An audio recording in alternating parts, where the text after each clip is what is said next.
Hello, welcome to Spurs Kings TV. It's your host Marlon, and it's time for Ashmatic Analysis. Ash, you well?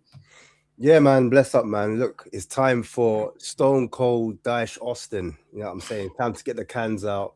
People want them to come in and take over the club. It's crazy. Like 3-1 Palace. Fans walking out at half time. Everyone thinks we're down and out, man. It's crazy. And then to top it all, we've got a Champions League game tomorrow. Make it make sense, innit? That's what I gotta say. Mate, it's just been. Anyway, let's get straight into it because there's no point hanging about because we've got guests tonight. So let's welcome back the main man with us every week. Are you well? Of course. Well, apart from Mr. Sick Ash and Warren on his back smiling again, which is all good. And I said I wouldn't stop smiling. Yeah. Last one. Yeah. And Ash make sense. There is no sense in this at all, man. Because tomorrow Spurs will probably beat Atletico Madrid. We're like, going, what the fuck? I mean, Romero and Van de Ven are back in the team. So, Crystal Palace game, yeah, we'll get into it. But like, I actually thought that, okay, he's picked a good formation. And then I saw the formation, and when the players lined up, I was like, what the fuck's he doing? Like, why is Perro playing at centre back? Why is Archie Gray playing? But, you know, and then the 3-1, and then the fans walked out. Fully justified. Cannot complain. There's no Spurs board or chairman or true hardcore fan can say, yeah, they should have stayed. No way. They were never coming back. Interesting. But yeah, it's okay. Tomorrow, Spurs will turn up. When we say like you got to back, because people say you got to back the club. When fans walk out, is that back in the club? Do you know what I'm saying? There's nothing to back though. They're backing their own decision of we're sick and tired of seeing this rubbish and shit constantly. So all right. So what do you do as a fan to incite change then? Like if you're walking out, you've had enough. What do you do to kind of like make a change? Well, that's it. That the biggest thing to do is walk out, because that's an embarrassment. Because it's not, you see, the protesting can go, they can protest and then Vinay or anyone can come out and give like a little speech. Fans go, okay. But to walk out, and it's only just walk out. If this was a match that wasn't televised, you know, I know all matches are technically televised, but this match was televised in TNT.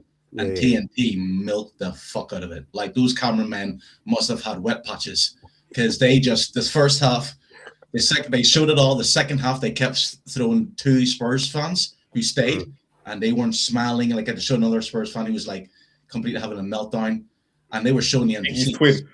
Yeah, it was like Iggy's twin. Yeah, it's they were just enjoying it. Yeah, but the caveat to that would be like West Ham, like their fans, if they're going down 2 goals down or like, you know, they're going to stick around. They're going to back their team. Do you know what I'm saying? They've been in this kind of position before.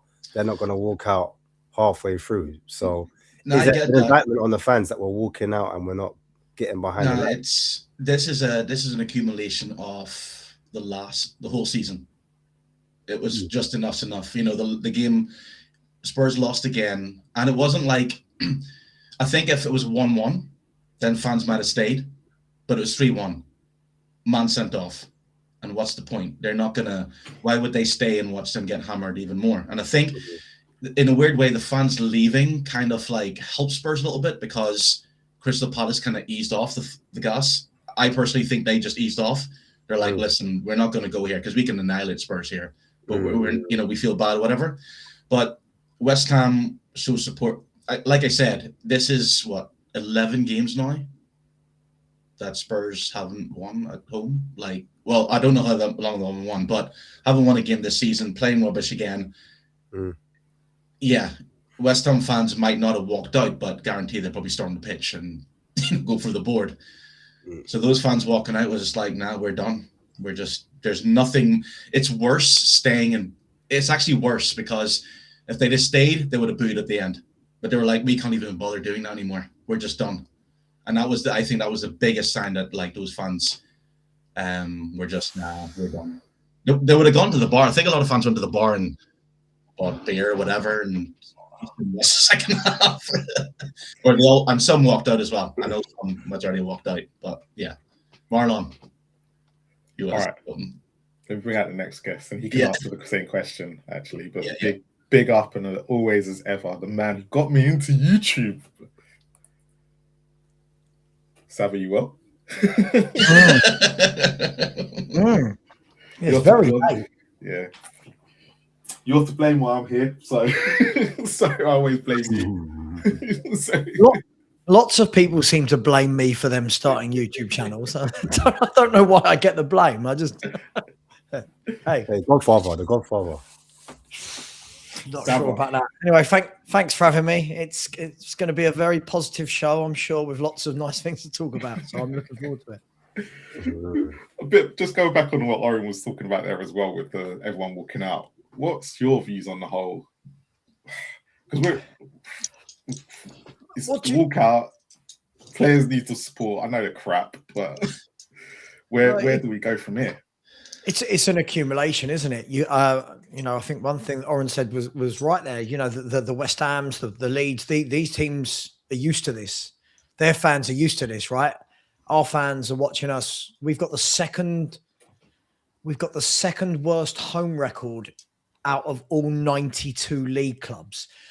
And we're charged, I'm guessing of all those 92 league clubs, we pay the second highest, right? So like fans are annoyed, fans are frustrated, and come on, guys, we've all tried to get out of White Hart Lane and get home. It's a fucking ball ache, isn't it? So I think people are going, nah, sod this. I'm off. Look, it's I'll let you bring in your other guest, but I'm sure we'll talk about it. It's a mess, isn't it? It's an absolute mess, and I'm supporting Bromley next season, my local team. So they're getting promoted to League One. So I'm going to Bromley.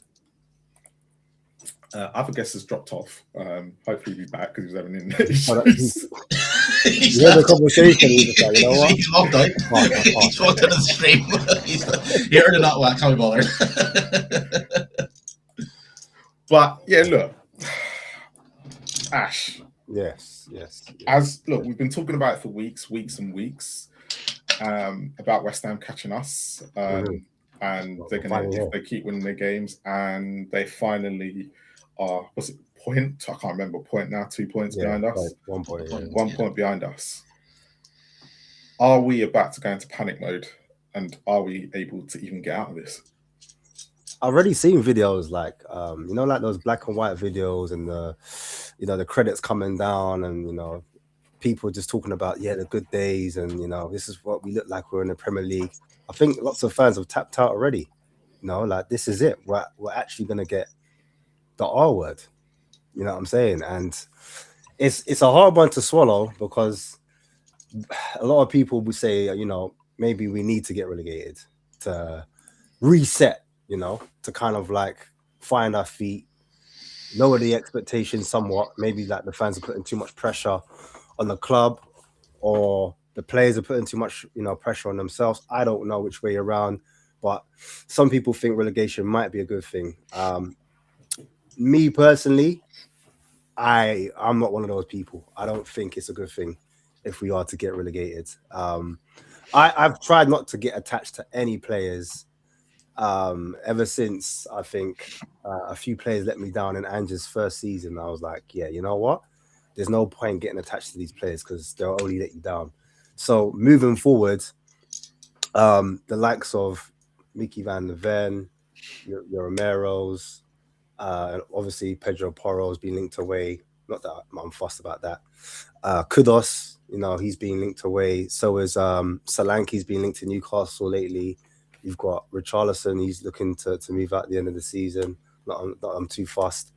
But again, I would want to kind of, even though we've had a bad season, I would still hope that we're able to acquire 1 or 2 players to kind of bring us out of this muck, and then another 2 or 3 seasons to help us push up again.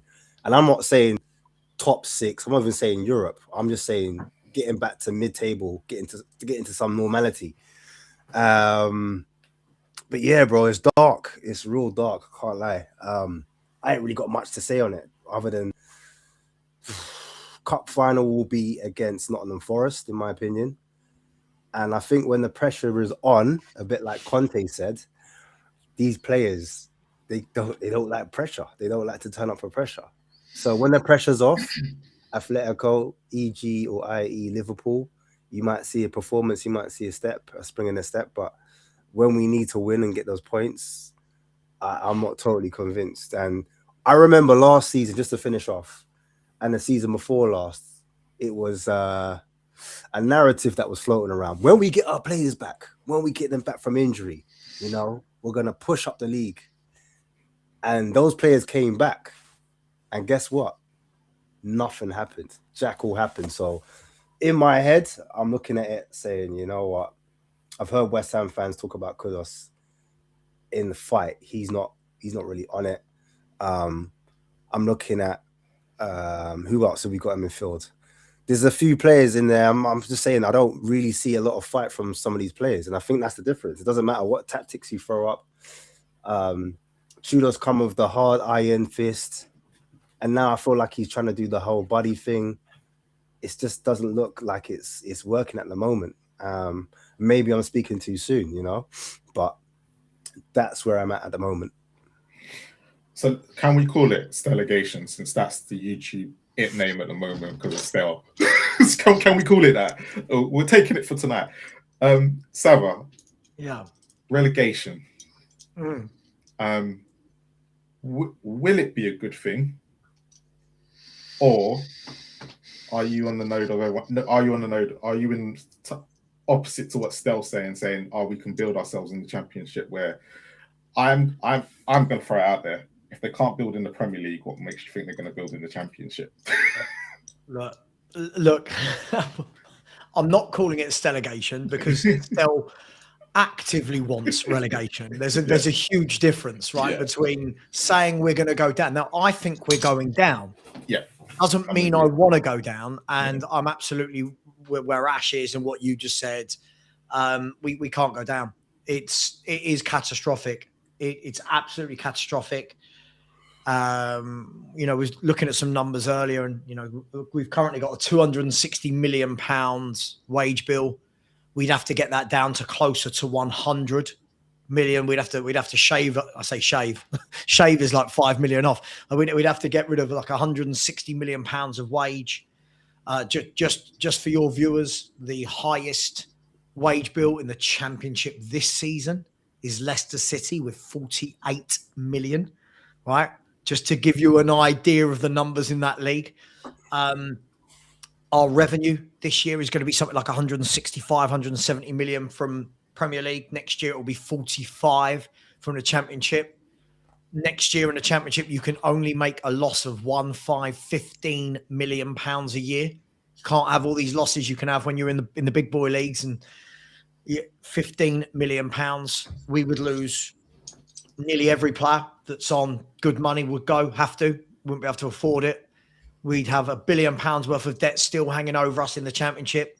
770 million pounds on stadium, 330 million on amortization. Mate, it's disastrous. If we can't, as a Champions League football club, we can't even attract the proper players we need and implement a philosophy in this league. We have no idea how to do it in those leagues going down. I'll ask, does anyone on this panel believe either, so more of a rhetorical question probably, that we would get the right director of football in that knows the Championship, that knows how to build a squad to get you out of a 46-game season? It's disastrous. We cannot go down. It is not good for the football club. Everyone says it will reset us. This is not a football game. This is not Football Manager. This is not FIFA. You don't just go down. We naturally bounce back up and we go, oh, we're Tottenham. We deserve to be here. We'd have to bring in 15 to 20 players in the Championship on 3 or 4 year contracts. Then when we get out of that league, you've got 15 to 20 players who aren't good enough for what the Spurs fans want in the Premier League. Now you've got to get rid of them for not a lot of money and go again. Mate, people are saying it, but they're not actually thinking about it from a from a commercial finance point of view. I'm not saying we should because we're not accountants, but of course, our sponsors, our corporate deals, all of them will have caveats in their contract, stipulations to say if we go down, it's either contract severed or reduced. It will be horrendous. I don't understand anyone actively wanting relegation. And from a purely selfish point of view, right, as someone who's grown up with all my mates supporting the likes of Arsenal, right, and Liverpool, and Man United, and Chelsea, how on earth can we go through that banter for however long we're not in the Premier League? It would be horrific. So hopefully that answers your question, Marlon. No, I'm not on board with relegation. I'm not on board with any form of going down. However, I do think as it stands, if there isn't a massive change, I do think we are the worst team in the Premier League. I do think we've got a shit squad. I do think they've made a mistake with what they've done with the manager, and I don't see where the next win is coming from. Oren, bring you in on next on that relegation. What's your thoughts on it? First question is, do you think we'll go down? Second question is, do you think it's a good thing or a bad thing if we went down? I don't think Spurs will go down. I think it'll just be by the scrap. You're talking the scrap. And if Spurs went down, it's interesting because, like Steve said, they're going to lose that all. But I can see why other fans are saying, yes, a complete reset, complete rebuild. And it might take a couple of seasons. And whether, yes, the wage gap and stuff like that and having to cut all that, but Spurs will still be probably be the biggest club in the championship. So they might be able to attract players. The thing is, though, if they stay up, is there going to be a difference? Because the players still want to leave. You know, Romero will go, Van de Ven wants to go. And what I think the biggest question that has to be asked is what this technically forces ENIC into a narrow space, even more so than before. They either sell the club during the summer or they invest heavily into the club. Because if they don't do any of that, Spurs will be in exactly the same position next season. Mm-hmm. No doubt. Yeah, definitely. And it's not even a case of, oh, we're playing one game a week. It's not about that. Because, again, as soon as those players see that, oh, yes, we've survived, they might be better. You know, because let's be honest, Spurs still don't have a permanent manager. They don't know who that's going to be. They don't know what they have. Very unsettled players who don't want to be at the club. So it's a big task of, the World Cup. Well, the off season, and if Spurs stay up, it forces ENIC into do two things. They'll have to do two things. There is no ifs, ands, or buts. Like, even getting Pochettino in will not be enough. It will not be enough for fans to go, yay. I think even those fans who like the nostalgia of it go, well, that's great, but, you know, where's the players? So they're going to have to spend big, break the wage structure, and they have to do it more so now than ever before. So, yeah, I do believe that Spurs will stay up. But if they go down, fuck it, they deserve it. They all deserve it. It's simple as that. You don't go down because of bad luck as such. You go down because you've played poorly the whole season and you don't show fight. So yeah, they go down, and I think ENIC will have to do the same thing. They'll either sell the club to investors, or, you know, to whoever, which is going to be cheaper for them, and just go, right, we're in championship, you deal with it. We'll sell the club for a cut. You deal with all the bullshit. So, yeah, I think that's why maybe fans want Spurs to get relegated to the championship, because then ENIC can then sell the club. New owners come in, deal with all the bullshit that they have to, spend, you know, thankfully when it comes to wages, yes, I think they can attract the best players from the championship. Spurs will be able to attract the best players from the championship, built for and get ready to come up with the Premiership. And then the owners goes like, right, we're not going to do what ENIC's done. We're going to invest in the club and build. Orin, sorry to jump in. Can I just ask you a question, if that's all right? Sorry, I don't know the format of your show, but I do like to jump in. Can I just say, though, these fans that believe getting relegated is going to make ENIC sell up are very short-sighted, because this will slash the the value of the club from about 4 billion to about 1.75 billion. And business owners, billionaires, don't sell when their stocks are low. They sell when their price is high. So if anyone thinks this is going to make ENIC sell at a cut price, I think that it's actually going to make ENIC be here longer, because they will want to try and get back and get their price back, right? So it might do, though. I just think that it's not it's more kind of like the backlash that ENIC will get. I mean, Vivian Lewis is getting all the backlash now, and the fans will turn on them, and the fans will turn against ENIC. And I think it's... Will they? Sorry, I'm calling bullshit. No, they won't. They never do. We never turn on ENIC. But that's the thing. It's we never have. We never will turn on ENIC. Look at the January window they just gave us. No one gives a shit. No one's protesting. No one cares. The thing is, though, what maybe the protesters have realized, hasn't actually changed anything much. I mean, the only way for those fans to get rid of ENIC is to find where the headquarters of ENIC is and raid the building. Or maybe find out where Vivian Lewis is and kidnap her or something. Other than that, they can't really do anything. TV don't condone to that. So. Yeah, exactly. You know what I mean? So I understand what you're saying. It's just a case of like I said, I think maybe that's why fans are hoping. But either or, if Spurs stay in the Premiership, ENIC has to do something. I agree. They have to do something. And yeah, the thing is, what I will say, to end this, is that like in 25 years of a certain Mr. Bald Cunt, Spurs have never ever been in this situation. Never. I'm just saying. As soon as they got rid, he still left us with it. Yeah, no, he didn't. He wanted to stay. But he's left. He left in September. He still left us with this squad. Still, January was the time to fix it. Yeah, but he didn't fix it last January. This has been heading this way for years. Like this is not this season. This is not one season. This has been declining for years. He's part of the problem. Yeah, he's part of the problem.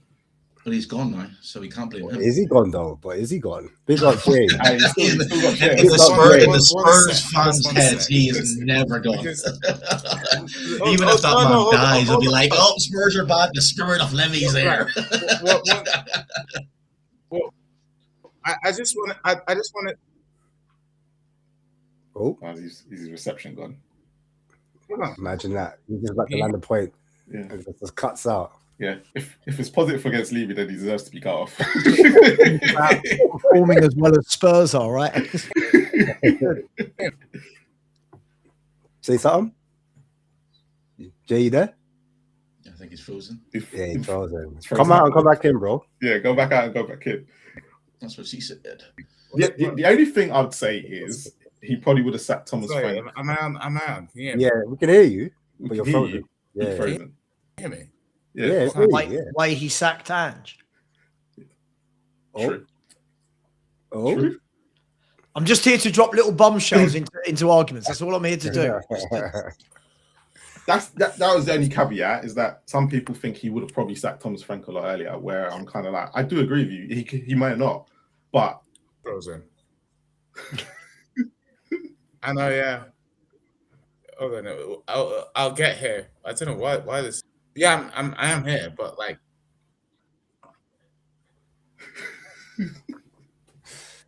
it's crazy. You're glitching, bro. You might have to go out, log out, and log back in. Yeah, log back in. Because you're frozen. Like Disney. You know what I'm saying? But yeah, come back in. So she said, "Yeah, no, he's on that. I don't think he's listening." No, it's not. It's this laptop. It's this laptop. Laptop I'm using is terrible. You're still glitching. Right, crazy. I had my 2 pence. I think Levy was the one that hired Langer. Was he not? Yep, he did. And he was the one that hired Vinay. And I'm pretty sure people aren't happy with those two. Well, I'm not sure if he did hire Vinay. I think he was. You're not sure? I think it was forced upon him.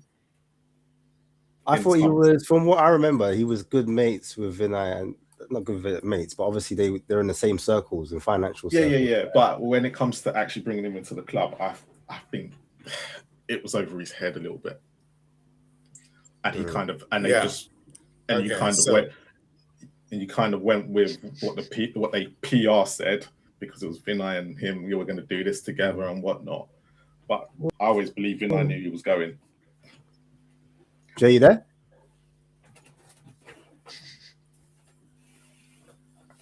He's glitchy. Carry on, because we'll be here all night. Yeah. Sorry about it. You want to go back to I don't know. We could carry on with this conversation, or we could go back into the actual game itself. Let's go back into the game. Yeah. Just quickly before we do, can I just say sorry, because I, as somebody who's hated Levy and Enoch for 25 years, I can't have this revisionism that Daniel Levy would not have had us like this. Last season, this football club finished 17th, right, with the exact same points per game ratio as we've got now. The season before, right, if you remember, the second half of the season was absolutely dreadful. Right. And if you actually look at all the data across the last 5, 6, 7 years, it's all been heading this way. Fans don't want to admit it. I can't do this. I can't do this revisionism that because Levy's not here now, he wouldn't have let this happen. I'm sorry. Levy got very lucky last year.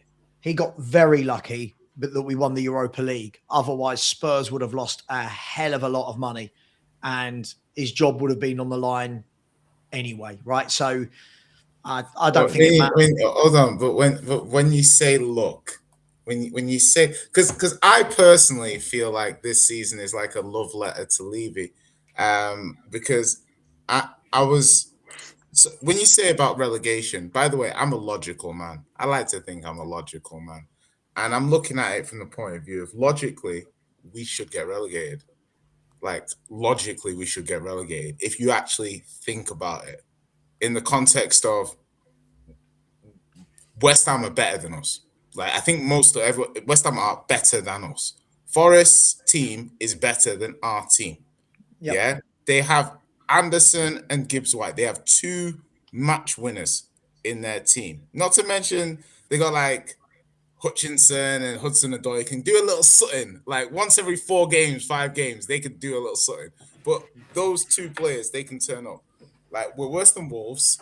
Burnley doesn't matter. I think it's also Leeds, personally. I think it's also Leeds. And Jay, we're the worst team in the league by a mile. I mean, by a mile.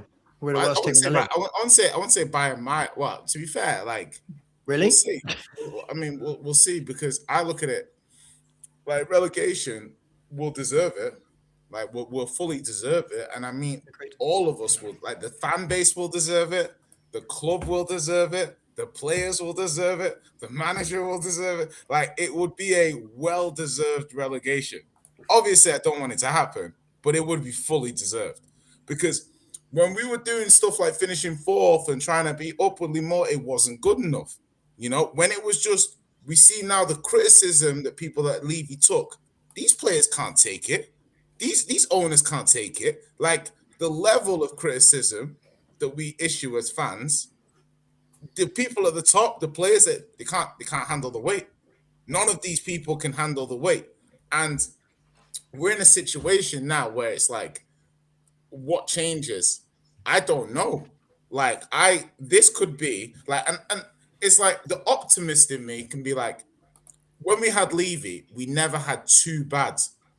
In my opinion, we never had 2 bad seasons in a row. Like we'd have 1 bad season, and then the next season, by hook or by crook, we'd have a pretty good season.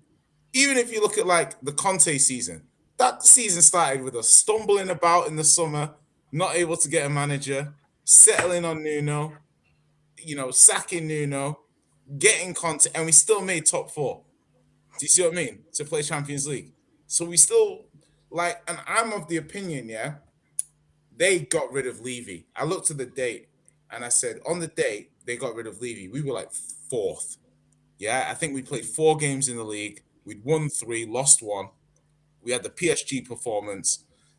I understand people saying that Levy contributed to where we are.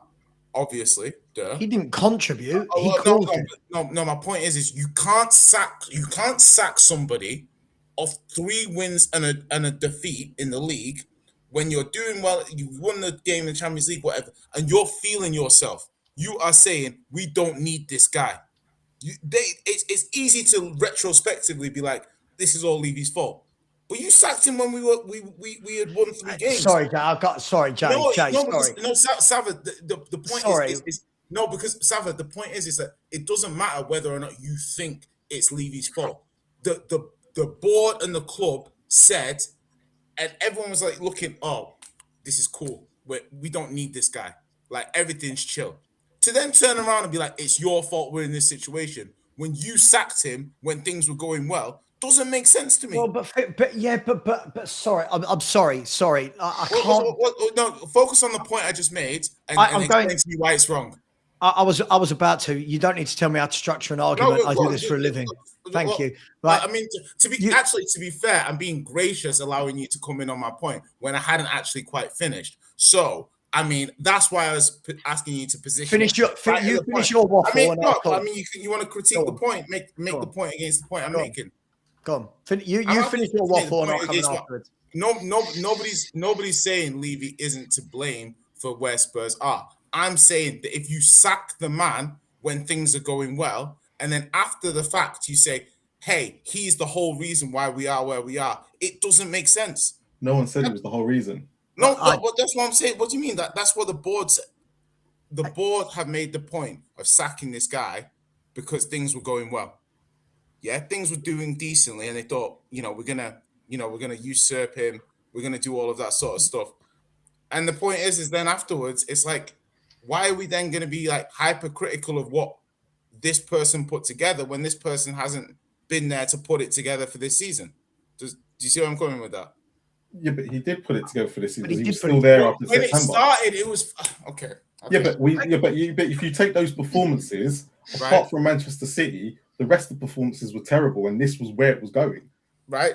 Okay. So you're saying this is where it's going. So people are saying people saying we have that. This is the squad that we have, or was it not? People were critiquing Frank for how bad the performances were. You can't have your cake and eat it. Like, obviously, the players cannot be good enough, but people were saying Frank was a disgrace, and he was this, and he was that. That, to me, would indicate that you think the performance level of the players, they're capable of performing much better. Hang on. Okay, can I? Sorry. I need to pick apart what the monstrosity that I've just heard. There's nothing to pick apart. There's nothing to pick apart. But go on.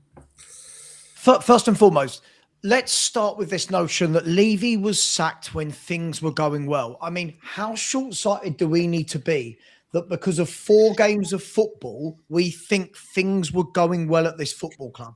This club has been a walking, talking disaster for years and years and years and years, right? The data has shown us that it's gone like that for years and years and years and years, right? Daniel Levy wouldn't have been, this isn't like sacking a manager. When a chairman or an owner leaves a club, it's not, oh, you're sacked on the back of 4 games. That wouldn't have been a decision on the basis of the first 4 games of the season. The owners didn't want Daniel Levy here for many, many reasons. I blame Levy. I blame Enoch. I blame all of the people that have been here for 25 years. They are all to blame. Levy, Enoch, they have been one colossal mess that has left us where we are today. Now, Vinay and whoever is running this football club now, Nick Butcher, Charrington, I don't know, whoever. I mean, who knows anymore? We're such a massive mess. They picked up this mess, right? And Enoch is still there. So there's still continuation of this mess. But to ignore the data of the years that have preceded this season and to suggest things were going well, last year was our worst ever Premier League season.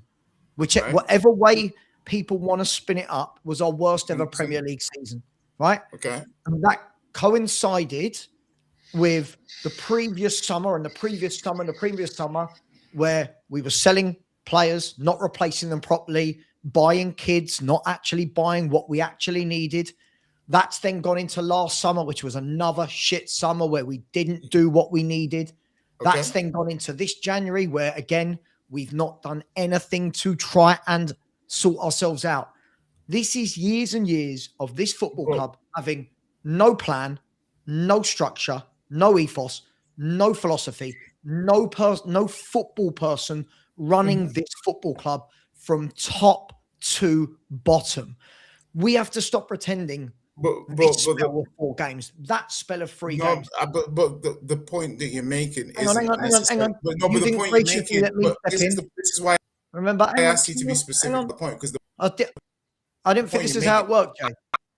I didn't say. No, I didn't. Oh, okay, cool. You cut in, I can't. I said the club thought things were going well enough for them to get rid of him. You're talking about a history that I've been part of. Like I have lived the last few years as a Tottenham Hotspur fan.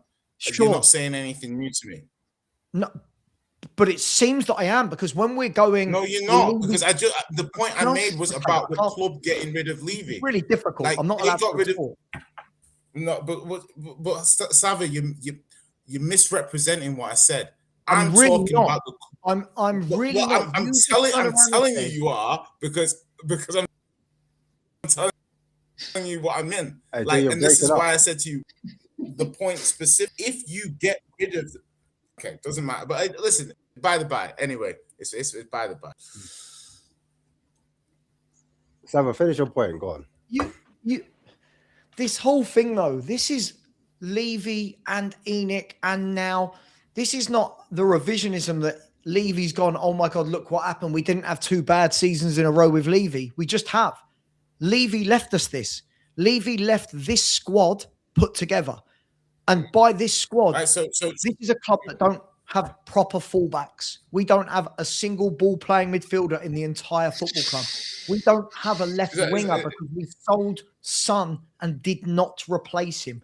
We didn't even replace Harry Kane for a year. Right. This is a club that actively sold Brennan Johnson, which is fine.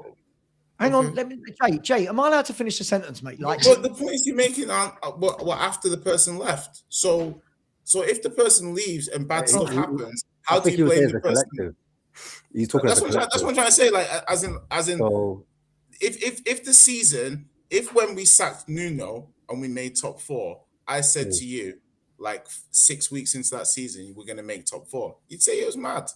I'm like, how do you blame the person that wasn't here? But what do you mean? I'm talking about the whole thing. Yeah, listen to what I just said. What we're doing now is exactly what we were doing under Daniel Levy. Selling players, not replacing them. No structure, no plan, no ethos. Nobody knows what Tottenham are as a football team.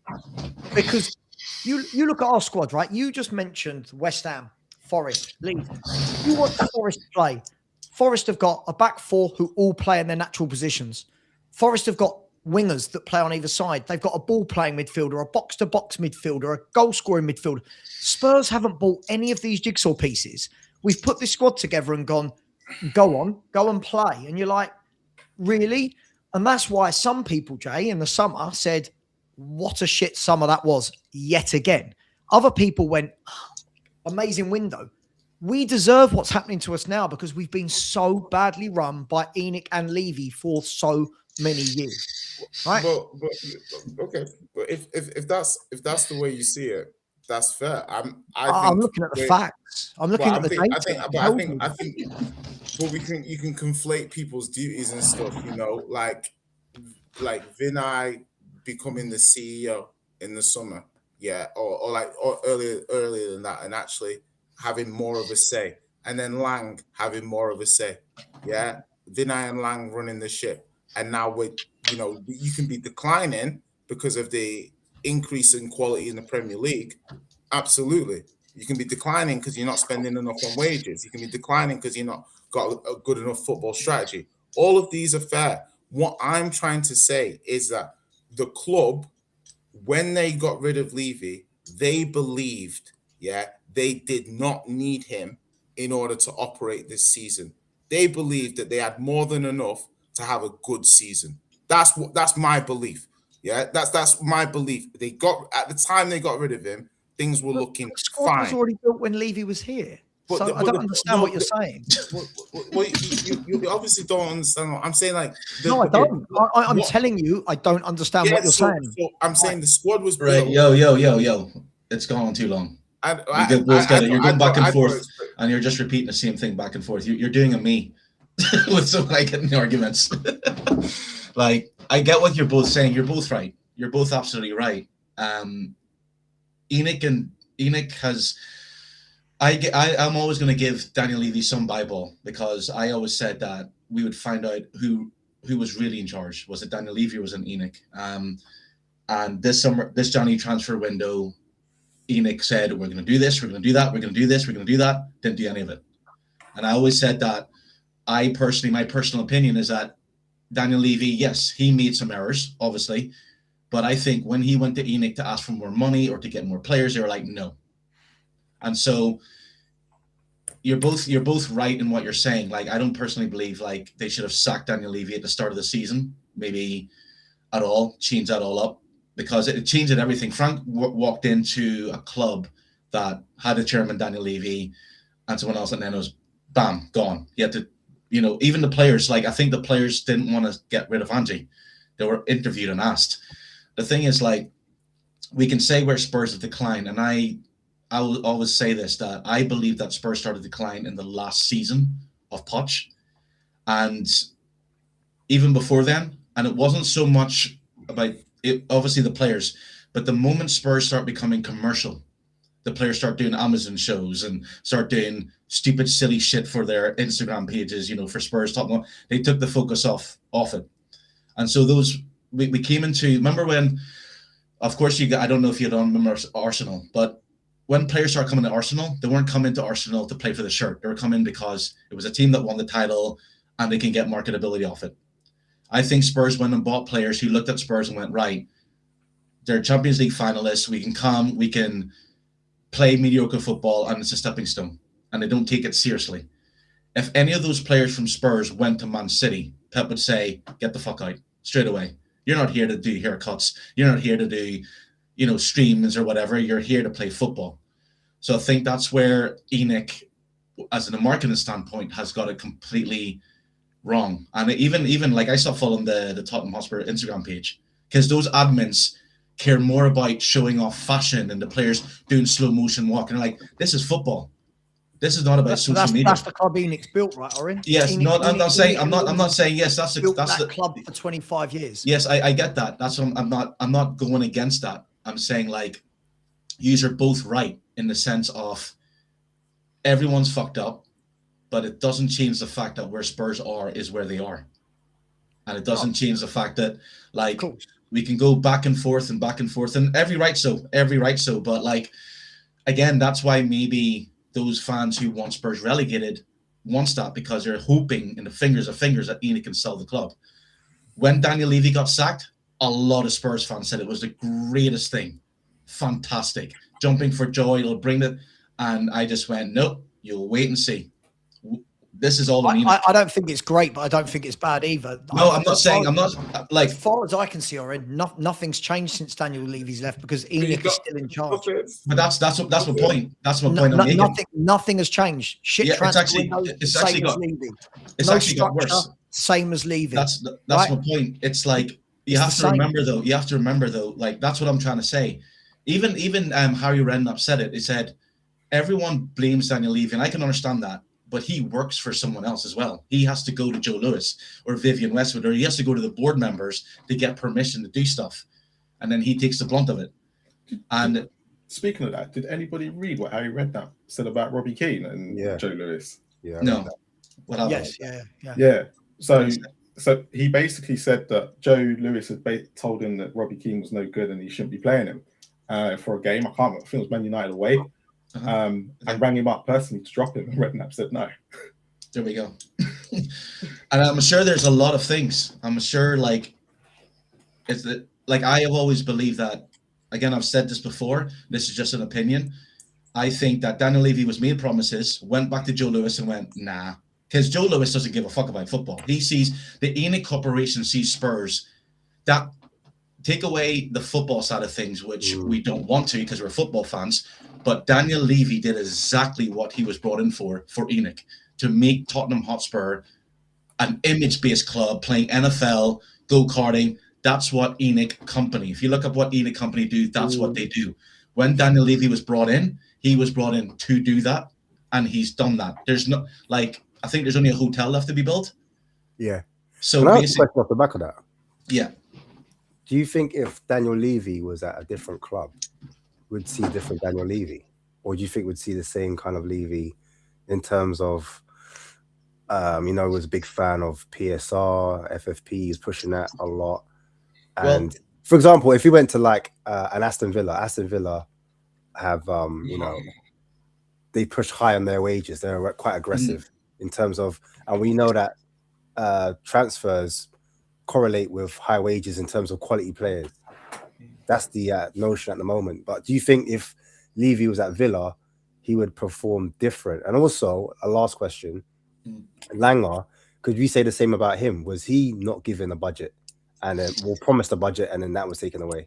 I personally think, and I'll answer this quickly, I personally think that what Lang and Vinay are going through is what Levy's went through.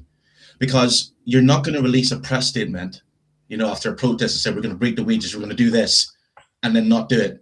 So I think they're told one thing, they then go back to the board and go, can we? And the board's like, let's see what happens. We'll go for Semedo, even though every footballing fan in the world of England knew that Semedo had already made his mind up to go to Man City. So it's like, we'll go for him, offer him loads of wages, knowing that they'll get declined. And again, look, I know the comments are being saying, and I know the hatred for Daniel Levy, but I truly believe, and if you're talking about facts, Daniel Levy, yes, had Spurs at the end, and I get that.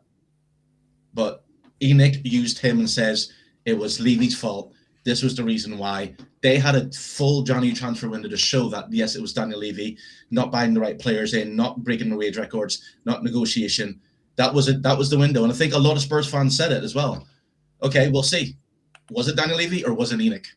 Well, we'll find out.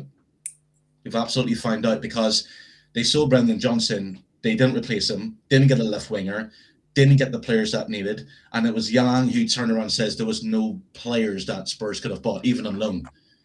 So ENIC is now saying shit, thinking it would fly, and it's not. And now they're in that mess. That's the mess. But again, like I said, ENIC, Levy, everyone at the top, yes, they've all made errors, they've all made mistakes. And yeah, it's kind of like we're moving into a new footballing era where the players have power more so than ever before. So basically, the players don't respect any manager that comes in unless it's a manager they want. So yeah, that's my take on it. I think he'd be good. People know that. I think he'd be good. I think I don't think it's a coincidence. He's like one of the only, I think we grew as a team, and then I think we all know we stopped in 2019, stagnated. But I also think it's not as easy as people think. It's not linear. Like a Brighton is a good example. I see a lot of praise for Brighton's chairman Tony Bloom, but I think Brighton, they did 7th a couple of years ago. They've not been near 7th again. They've not been able to, create that level. So I think it's just a very competitive league now. Do you know what I mean? I think if you're not on job, you can finish anywhere between 5th and 15th. So I think it would be a lot harder for somebody. But I think if you had I think Newcastle have shown you can do quite smart recruitment with a decent budget and kind of get to a decent kind of top 4, top 5 level quite quickly. I see. My thing with Levy is sometimes he entrusts people badly. Do you know what I mean? Sometimes you entrust Lang, he gave him a decent amount of power. Entrust certain people, Steve Hitchen, these guys. Do you know what I mean? So you need a good Dougie Friedman or something. But I think he'd. I mean, You're missing, but Ash asked the question about, because if you saw Langer's remit at Aston Villa compared to what it is at Spurs, His remit's much bigger at Spurs now. No, but the players he brought in, so he's more known for bringing in the younger players. Where Aston Villa, if you look at the players he brought in for Dean Smith and who's the other guy? Gerrard. Yeah, are all the guys that are doing good under Unai, and they weren't young. So the Dean Smith signings were good, but I don't know how much input Dean Smith had in those signings, because some of those guys he worked with, like Ollie Watkins, he'd worked with before at Brentford. Do you see what I mean? So but he was the only one. Yeah, the rest of them wasn't. Yeah, no, but I mean, like, Villa are still relying on a lot of the signings from the Dean Smith, Gerrard era. From Lang. Some Lang. But this is the question. Everyone's gone at Lang. Yeah. But if you compare what he did at Villa compared to what he done at Spurs, Ash's question is the remit.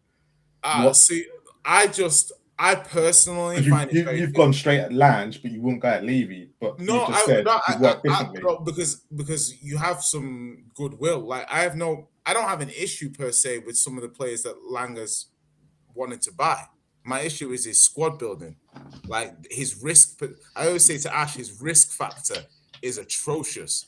Like 2 18, 19-year-old midfielders at the same time to play when you've got but who's told him to do that? The club. This is the question. That's the question. Yeah, this is what goes back to what Oren's saying and what Sav's saying. Is it the club that's telling him to do that? Because if you go back to it, the problem with Villa was he didn't have the manager for his players, but them players are now the ones that are doing well for Unai, or were doing well for Unai. Yeah. I mean, the time period though. My thing is that if you buy young players, you're asking the players to, like, we're not like Chelsea. We don't have. You're missing the point. It's not about him buying young players. Was he told to buy young players by Enoch? What I'm saying to you is that, like, in terms of, I don't know. Like, he wanted Destiny Doué. Yeah, I don't know if he looked at him as a young player or he looked at him as a player who's going to go into the first team and then impact. I see. Okay, you want Neto. Okay, we don't get Neto. Is Odebear the next best winger that you want to get? Or is it that from a profile point of view, you want to go down that line of that kind? I don't know. Do you see what I mean? So it's not like some of the signings, it's not just, we just don't want to spend money. It's like, are you backing yourself? Was it Levy in that deal where he wanted to offer Oliver Skip for Wolves, and Wolves are like, no, we want the cash straight. I think Levy was like, I want to do a par exchange plus a bit of money, and he's like, no. I think Neto preferred Chelsea. I mean, I'm not too. But Chelsea weren't in the conversation at that point. Yeah, at that point, it was I think those vendors offered up that contract to Neto. Yeah. And then Levy tried to lowball it, as he's done before. It's not the first time he's done. But I saw O'Keefe say that, like, there was the Skip thing, and then it was like money. The money wasn't really, like, I don't see the money was the issue of Neto. I think he preferred Chelsea. The argument, could we have done the deal quicker to stop Chelsea coming in? I don't know if his agent wouldn't have just called Chelsea anyway and be like, "Hey, he's there." But that's a fair argument. Like, but the point, but you're right with the money haggling, Ash. But that would lead into my point as well, of saying, is that, did Levy go, right, this is how much it costs, and they're like, nah, we're not going to spend that. So was Levy trying to do the best with what he had? You know, he was promises lots of budgets and lots of things, and then he would go to the board, and they're like, nah, sort it out yourself. The only reason why I asked that is because he's championing the PSR rules, the FFP. No, that's what I mean. Yeah, I'm not going against that. And that was his baby. That was like his thing. I remember he came out on the overlap with Gary Neville, and he was really pushing hard on that. So that kind of leads me to believe that all those deals where it was going along for 2 weeks, 3 weeks, 4 weeks, and we weren't getting deals done. And a lot of people say Levy had a lot of control, and to the point where they say he was a control freak, or I can't remember the other word, but he wanted to have his hands all over everything. Like the stadium, for example, was meant to be something like 400 to 500 million, or even less. And then he went over budget by 3 times, and it went to over 1 billion. And not just that, I think there was other things where he wants to get involved in everything. And it felt like he had more so the control of what the club was doing, as opposed to Enoch was telling. I felt like Joe Lewis obviously he's the owner, but he was like not a silent business owner, but he kind of entrusted in Levy to run the club. That's how I've read it. I don't know if I'm wrong, if I've been reading it wrong all these years, but I mean, anyone can jump in and correct me. Sorry, can we see? Look, I feel like we go at all these different subjects. Can we call it for what it is at this shit show of a football club, right? We can go back to it went wrong at the end of Poch's era. Sod that. It was going wrong before Poch's era and during Poch's era. People have got to remember Poch put together a good 11. Let's stop pretending that there was a structure or a plan or anything was happening in and around that 11 players. They never did. They didn't build it. So Poch stumbled across the right formula with the right players at the right time, right? 7 of those players were already there when Pochettino got there. So essentially in the 5.5, 6 years Pochettino was here, we had 4 good signings and they were made in about 2 windows. That was Wanyama, Dele Alli, Son and Toby Alderweireld. Everything else was a mess. None of the other signings were good. Nothing was built behind it. There was no structure. There was no plan. And this is why when people look back to the Poch era, they talk about it as though it was, lots of different teams being built and rebuilt. It wasn't. It was a good 11 that once that 11 started to fall apart, we realised this club's a mess. Now, if you go to before that era, the same thing happened where Harry Redknapp had put together a good team and Harry Redknapp wanted a few top signings to get over the line and it didn't happen. This is what we do all the time. We stumble across good 11s, right? We milk that good 11 for all it's worth. We don't build, we don't buy. And you know why, Ash? Because no one can tell me for 25 years that this absolutely shambolic set of owners and Daniel Levy have had this football club, right? That they implemented any form of structure, process, or plan. And you know that by looking at the fact, Ash, that Spurs go from defensive to attacking, to defensive to nothing, to wing backs to 4-4-2. Spurs have no plan, no identity. We have zero succession planning. Look at the last 5 years. Everyone that leaves, there is no succession planning for the next guy coming in. That started with Carl Walker all the way back in 2017, 18, whichever year he went, and it continued. We never replaced. We had no succession planning, right? Because we don't have a philosophy. We don't have a structure, and we have no football person at this football club. There is no one at that hierarchy running the show, like a Paul Mitchell, like a Jorge Campos, like a Ralph Rangnick. There is no one running the show. Tottenham managed. We had one of the best ball-playing midfielders in the country for years in Moussa Dembele. We have not had a ball-playing midfielder since Moussa Dembele. Right? That is absolutely shambolic for a club of this size. We have had no one that can dictate a midfield for 6-7 years at this football club. And yet every time we go and buy a midfielder, we buy a runner, we buy a kid, we buy a workhorse. We knew Harry Kane was going to be going. We knew Harry Kane was going to be going. What did we do? That window, the player that came in after Kane went was Brennan Johnson. Right? The only other striker that came in that window was Valise. We knew Son was going. What did we do?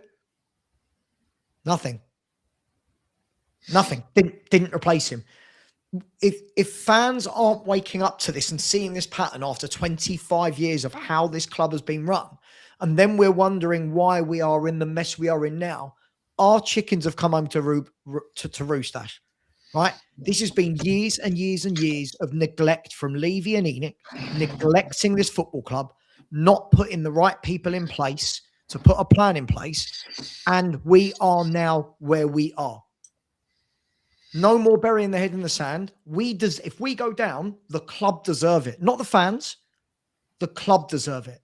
The club deserve it if we go down, because these owners have run this club disgracefully, and they get away with it because people go, but a Champions League final. But we won the Europa League.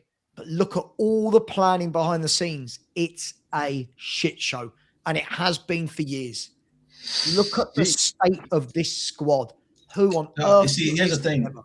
It's a shit show. Yeah, it is. And can't speak for everyone, but like I understand what you're saying about not replacing Harry Keane, not replacing Son, not replacing Dembele. The question then that I asked myself was, I mean, how do you replace Harry Kane? You're Easily. not going to get. No, it's not easy. It's not easy to replace. No, it's not easy to replace your top goal scorer, who was also your top assist. There is no striker who would be able to come in who would do what Harry Kane was doing. There isn't. So, Orange, you know the difference between me and you? See, this is the difference. I'm looking at a structural point of view. You're looking at one player point of view. But of course, you're replacing this one player.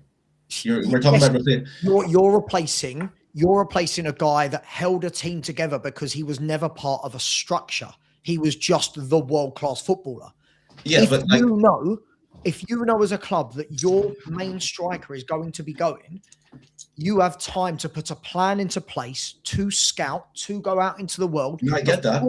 You're not finding Harry Kane. I get that. Yeah. But find a structure, find a process. If that player's going, replace with 2 or 3 different players that play in different positions that all offer. We did nothing. But hold on, but Sava, didn't we? We technically did move Son up top, and like Brennan came in on the wing, and to be fair to us, that season, remember we did have Perisic, who went down with an ACL, and then Solomon went down all season as well. So it was like technically it was maybe like we were gonna run Son, Richarlison as the 9s that season, and then we got. But again, if signing Richarlison is part of anybody's plan, we deserve the mess we're in. This is what I mean. There's no plan. I hear you, but I do feel that window with Gabonini and stuff, I thought it was a good window. Which one? The thing is, Spurs have never. You're right in what you're saying, absolutely. But what I've, as a football fan watching Spurs, because I never say we. I stopped saying we a long time ago. It's no, it's like it was a pretty good win. It's basically we have like I always look at and say, right, if I'm a top player and I have Spurs or Man City coming for me, who am I going to go to? I'm going to go to Man City, obviously, no matter what. So I think when I looked at it, I think, right, Spurs punch above their weight, but they can never get world-class players, whether you call it the budget or the timing. But I think a lot of yes, how do you replace Mason Dembele? Well, you try to get Ndombele to do that. And for all intents and purposes, skill-wise, he's meant to be that guy. But he just decided he didn't want to play. We then get Bissouma in, who technically should have been that guy. He didn't want to play. Bentancur, I know you're scoring your face, but what I'm saying is you're naming players that aren't the same as Dembele. So what you've just said. You can't replace a player like Ndombele, but at least you can try and get a couple of players who will do it. You can't replace Harry Kane, but at least you can get a couple of players in different positions to try and do it. You can't replace build a formation. But you're missing the point. But I'm not missing the point. I've got your point. You are. Everything Everything you've done tonight is stick up for these shambolic owners that have. I'm not sticking up. I'm not sticking up. This is not about sticking up. This is about. I have said ultimate times. Enoch, Levy have made a balls up, and this is why Spurs are in the position they're in. There is no getting away from that. But to look at it and go, right, I step back and go, okay, when I start supporting Spurs, when they got a Jurgen Klinsmann in, for example, on the All in Sugar, I was like, wow, that no one believed it. Spurs have never been a club who have bought big name star players. Sure. And the thing is, Enoch had never changed that position. So me and Marlon have talked about this on other streams before. When Spurs seem to get a player that has the potential or seem to be good, they come to Spurs and their form just dipped. They don't care. And that's what you have to look at as well. So, yes, I look at Dembele. I mean, when Dembele first signed, he wasn't the player who he turned out to be at the start. He struggled for a while, and many thought he became that player. Harry Kane, multiple loans out, and he became. So when Spurs buy players, I've said it before, there's a difference between buying players who want to be the best and players who are just happy to come to the club, get a wage, and that's it. And it's very difficult to combine that. Every club has gone through that. Club has went through that. Even Arsenal. It took Arteta to go into Arsenal, clear the likes of Pepe or and like all those players who just came and played for the wage packet and go, right, I'm bringing in players who are going to play for this club, who will bleed for this club. Spurs have went away from that. And I do understand that Enoch and Daniel Levy... You're missing a real key factor. You're missing a real key factor here. Arsenal have a plan and a process and a way of playing. Yes, I get that, but I was getting to that. Spurs have no plan, no process, no way of playing. I don't know what a Spurs player is. I was getting onto that. The reason why I believe that what happened was that Enoch and especially Daniel Levy start going, right, we'll try and appease the fans. We'll bring in the Conte. We'll bring in Jose. We'll bring in this. We'll bring in that. But at the same time, at that time, I was looking at, fans were saying, right, give us a structure. If you want to buy young players and tell us we're going to go with a 5-year plan. So when Angie came in, they bought young players. That was their structure. We'll bring in young players. We'll improve them. Thomas Frank was great at managing young players and bringing them up. It's just that what the Spurs fans have want is Spurs to be challenging for titles, and rightly so. It's bringing ready-made players, spend big, or bring in young players. Spurs are always going to go for bringing the young players and bring them up. They've done that in entire history. Why is it either or? Because that's how Spurs does. That's how it is. But this is my point. This is my point. There's nothing we as fans. What are you wanting? Like, if you were in charge of Spurs, and I've said this before, I think maybe Enoch should go, you know what? We are going to give it to the top fans. We're going to call the Sport Trust. You run the club. You become the manager. You become the leaders, because every fan outside the club knows exactly how to run Spurs. No, but it's not about that. It's not about fans knowing how to run the club. It's about when you look at these top clubs that have been top clubs for years and years and years. Yes. It's very obvious to see why they're top clubs that have been run really well, because they implement a philosophy, a plan, and a structure. I get you. I'm not going against that. They have people at the very top of the football club that run the football club. Football people. Hang on. Let me finish, right? Football people that run the football club. Arsenal, for example, have brought in Berta.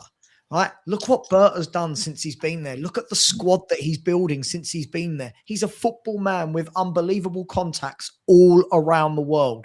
Right? Spurs have got Lang, who has got no history of these unbelievable contacts all around the world. There's a difference, right? Arsenal, and it's horrible to say this, Arsenal are a top team right now because they've spent 4 or 5 years building a squad. They put square pegs in square holes, right? Spurs have the most unbalanced football squad in the world because we chop and change manager every single year. We go from a manager that wants wing backs to a manager that doesn't. We go to a manager that likes youth to a manager that doesn't. A manager that attacks to a manager that doesn't. Right? And there's excuse after excuse after excuse. This club needs a plan. This club needs a footballing plan. I get right? I know and they if do. we don't implement that, we're going to keep seeing what we're seeing. The excuse of, well, you can't replace Kane or Son. It's not an excuse. It's not an excuse. It's basically you're saying excuse. I'm not. Look. You're getting upset and annoyed, but you're not realizing. Dude, I don't know you. You don't. Right. No. What I'm saying is we are agreeing with you. We're agreeing with you. Sorry. You don't tell me I'm annoyed or upset. I'm not annoyed. No, I'm saying you're getting. Well, it seems that way, but you're not understanding that we're agreeing with you. We've all agreed with you. I'm going to be accused of getting upset because it's not a big deal. It's we're agreeing with you. We're all agreeing with you. Every single person in this panel in the stories, we agree with you. You're right. You're right. You're absolutely right. Enoch and Levy has fucked things up, and it's basically the reason why the stream is happening is to give context into what has happened. But it doesn't change the fact that you're right. You're absolutely 100% right. There's no structure. Right. No, I'm not saying that I'm not saying that in a critical way. We as Spurs fans all agree with you and know that Spurs need to put a structure in. It's not about me being right. But first of all, don't tell me when I'm getting upset or angry. I hate it when people do that. I didn't say upset or angry. I said you're getting maybe annoyed because of your body language. That's exactly not what you said at all. You said I did. I heard you. No, I said annoyed because of your body language. Can I talk? No, you can't talk. You know what? Because we've been talking about this the whole fucking stream. There's a lot of things to talk about. Let's talk about guys. I'm going to shoot then. If one of your guests is going to tell me, if you're on here just to talk about Daniel Levy and Enoch and go over the same thing over and over again, what's the point? It's I was boring. asked about Daniel Levy and ENIC. No, Sorry, yeah, but this was about an hour ago. Hello. Welcome to YouTube. The way I know what YouTube is, but let's talk about something else, because you're just saying the same thing over and over and over again. You're a parrot. I was sorry. Right, let's finish the point. Is this guy thick as shit, or what am I doing? No, you're thick as shit because you're going over and over. Now you're getting annoyed. See, now you're getting annoyed. You're saying the same thing over. Yes, you're saying over and over. I was asked a question. Yes, and you've answered it over and over. This repetitive same thing. No, you can't, because you keep on talking the same shit. No, Oren, the question came from originally. How this all started was because you said about Daniel. See that, guys? I'm not dealing with this sort of fucking nonsense. No, sorry, wait. Oren, calm. I am calm. It's just shut up. No. But no, Sam, can I just answer him? Sorry, this was a debate. Yeah, we were debating. This was a debate, and yet when on and on. It's an hour and 15 minutes. Let's talk about something else. We get it. We will. No one else asked a point. Yeah, but let's have a finish his point, and then we can move on. That's all. Fuck me, guys. Who is this clown? This is ridiculous. No name calling. Just to say your point. Let him name call. It's fucking shows his mentality. Sorry, don't invite me on to a late night show when I've had a long day of streaming, and then this guy's going to just go, you're getting upset. But you are. Look at you. You're still talking about it. Finish your point. Move on. Finish your point. What was your point? Finish it. Am I allowed to finish a point, or is he going to say I'm saying the same thing? No. Carry on. Sava, say your point. Yeah. We're listening. No, move on. Sorry, I don't want to upset the pressures over there. Move on. It's fine. No, you're upset. You're just saying the same thing. No, you're hold on. Hang on. Sorry, Ash, Marlon, let me get this right. So you're allowed to sit there and tell me about ENIC and about the point is this, the point is that. When I retort, you say you're saying the same thing. But you are. So how does it? But so we you. Shut the fuck up. That's what I've said. I shut the fuck up. Now you shut the fuck up. Let's move on. What the fuck is Ash, Marlon? What is this?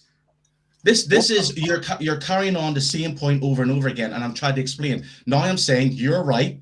You're absolutely right, but it's not getting us anywhere. Look. We've been talking about the same thing for the first hour. Stop. Chill for a second. What is going on? Chill, guys.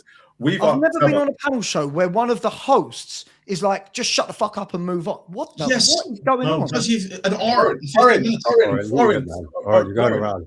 You're going around in circles. We've asked Sava to come on, and we've asked for his point, and we genuinely asked him for this. So, right, we want him to finish his point. That's all. At this present moment, And I'm waiting. Oh no, guys, move on. I'm done. I'm done. Right, cool. We can move on. I don't mind. Because I want to talk about the actual game itself. Crystal Palace. It feels like a century ago that we lost 3-1. And Igor Tudor, he said something. He said that we're all on the right ship or something like that. We're on the right boat. Some type of madness. So do you think like the Micky van der Ven sending off? Do you think that was on purpose? Because a lot of people said, right, he wants to leave. His head's gone. He wants to go. Do you think Micky van der Ven's done that on purpose? And do you think the result would have been different if Micky van der Ven hadn't been sent off? That's the question I want to ask. Anyone can answer. Just a segue. Was it on purpose, Oren? I think he went to pull him back, yes. To stop him from scoring a goal. So you could say maybe it was. I don't think. Like, what do you mean on purpose? Do you mean purpose like he wanted to get sent off? So, or that's what the narrative is. The narrative is that his head's gone. Like he's been offered like Liverpool, Real Madrid, whatever, and he doesn't want to. He doesn't want to fight for the badge anymore. So I think that's why a lot of fans are kind of turning on him. So pretty much. People are saying there that was on purpose. He kind of like just threw the towel in. Him and Romero don't want to be here.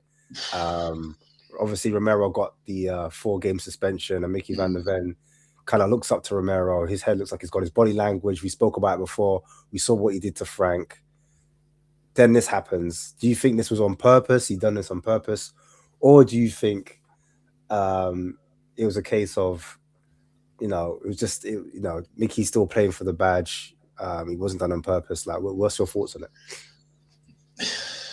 I don't think it's like not playing for the badge. I think it's like playing you know,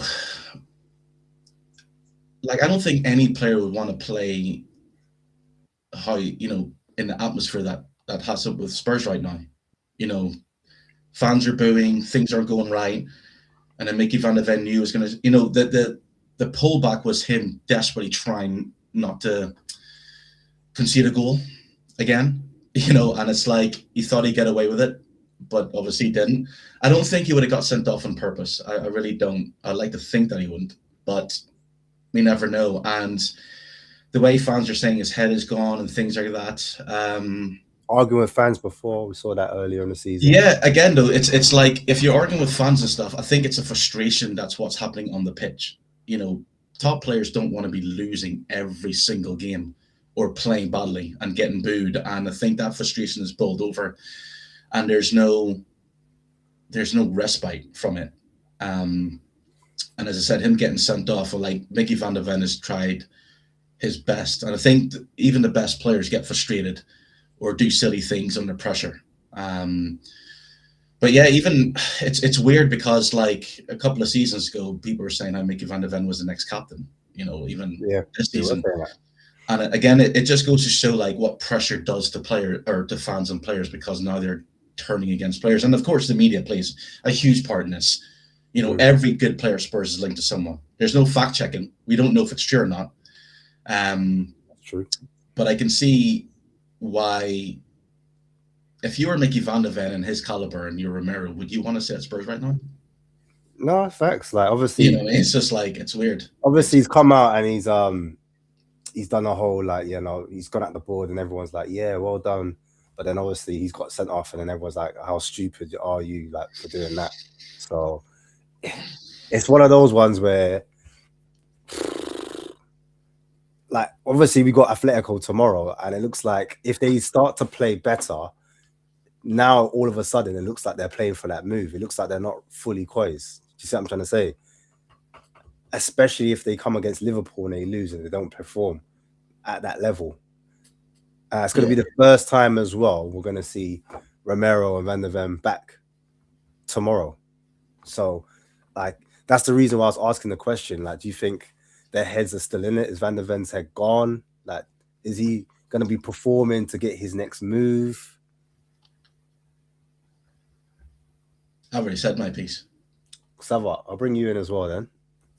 What do you think then? So, obviously, I'll keep this for 15 seconds. What's the question? Micky obviously got sent off, and I was asking, was that like, is his head gone? Basically, is he still fighting? Is he looking for a move? What's going on with Van de Ven? Because a lot of fans have turned on him, and I just want to know where your head's at with him. Look, I think he's a player that's had a lot of smoke blown up his arse by Spurs fans. I think a lot of people are thinking he's ready for something that he probably isn't. Leadership, top defender. People talking about Real Madrid and all these. And I think he's got a lot to learn. I think positionally, I'm going to say things that might annoy a few people. I think positionally, I think he's limited. I think when players run at him, he's limited. And he got caught out of position, made a mistake, and it was either... Preach. I've been saying it for weeks. Well, I've been saying this for years. I like Micky van de Ven, but his pace kind of gets him out of a lot of trouble. And I think that positionally, he got caught out again. He was in the wrong place. The attackers turned him. And look, maybe if he has a couple more seconds to think, he says to himself, all right, I'm not going to pull this player down. At least if they score, we're at 10 men each. We're still at 11 men each, and it's 1-1. It's not the end of the world. But he just had a bit of a bozo gene in him at that time, and I don't blame him in general, but it killed the game, didn't it? It absolutely killed the game. And do you think we would have got a different result if he'd been on the pitch? No, I predicted 3-1 before the game. No, I don't. I think we're awful. Sorry, I'm not allowed to say it. Hang on, let me change my words. Of course you are. Of course you are. You're not allowed to call them shit. You're allowed to call them shit. You're allowed, look, Savia, let me just, I apologize for the language that I used to. I really am. It's not you. It's just like, for the last 10 years, all I've heard is Enoch Levy, Enoch Levy, Enoch Levy. It's fatigue. So what I was saying is, and I should have.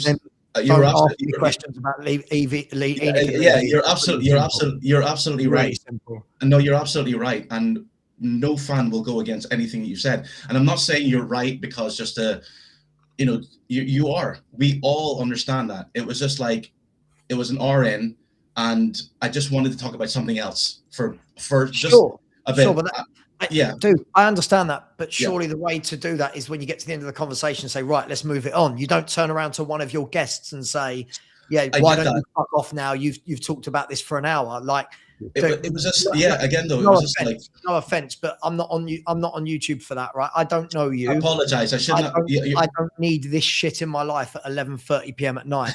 So I apologize. I wasn't wrong. Yeah, I wasn't wrong, and I apologize. It's fine. We move on. Look, no. Would we have had a different result? I don't think so. Is he playing for a move? Do you think his head's gone? Is he still playing for Spurs? Do you think he wants out like Romero, supposedly? Yeah, do you know what? I would think both of them are probably, whether we like to admit it, are probably speaking to their agents about moves away, whether Spurs stay up or not, right? I'll be honest, Ash. So I know this isn't the question you asked me, but I'm not too bothered at all. It's not that I think they're bad players, but I do feel like we've kind of put Van der Ven and Romero on a pedestal, but yet they've been at the back for what has been 3 really bad years in a row playing together. So I'm not really bothered if they both go. I think they are probably both playing for a move, and I'll be interested to see where they go. But equally, if they go, Spurs will dictate the price, right? If they're not playing for the badge and they're down tools in, is there a case to say we put another defender in that's going to be fighting for the cause more? Like, it doesn't have to be both of them necessarily. Like, you say you don't rate Romero, well, not rate them, but you're saying, look, you're not bothered if Romero or Van der Ven go off. But in terms of our last 9 to 8 games, it's essential that we stay in this league. Is there a case to argue that we should drop one of them if they're not showing it? If they're not showing that fight in the heart? I think there's been a case for years when one of them has played bad to not play them the next game. But again, Spurs don't buy a squad capable of saying, right, hey, you're going to sit down this game and somebody else is going to go in. We've seen it in games this year where I think Danso's come into different games and been brilliant. I think, if I look back to Everton away, I seem to remember Danso was absolutely brilliant dealing with cross after cross coming into our box. And I think Everton battered us, if we're honest. I don't know how we won 3-0.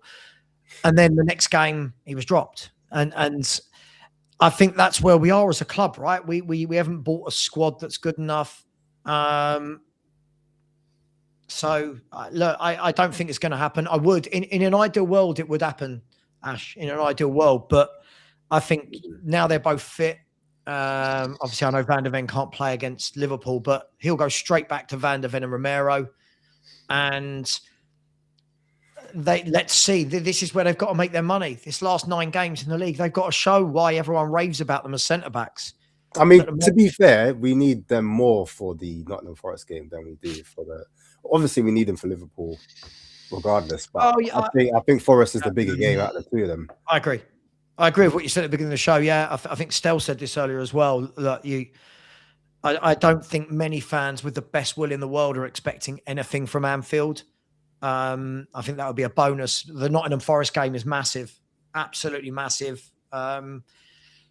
If you were Vitor Pereira right now, you'd be quite happy that you're going to play Spurs, wouldn't you? No, you would. Marlon, I want to get your thoughts quickly on this Dyche rumor, because we have been linked to Dyche, and I want to know where your head's at, bro. Like, what we saying? Sean Dyche in?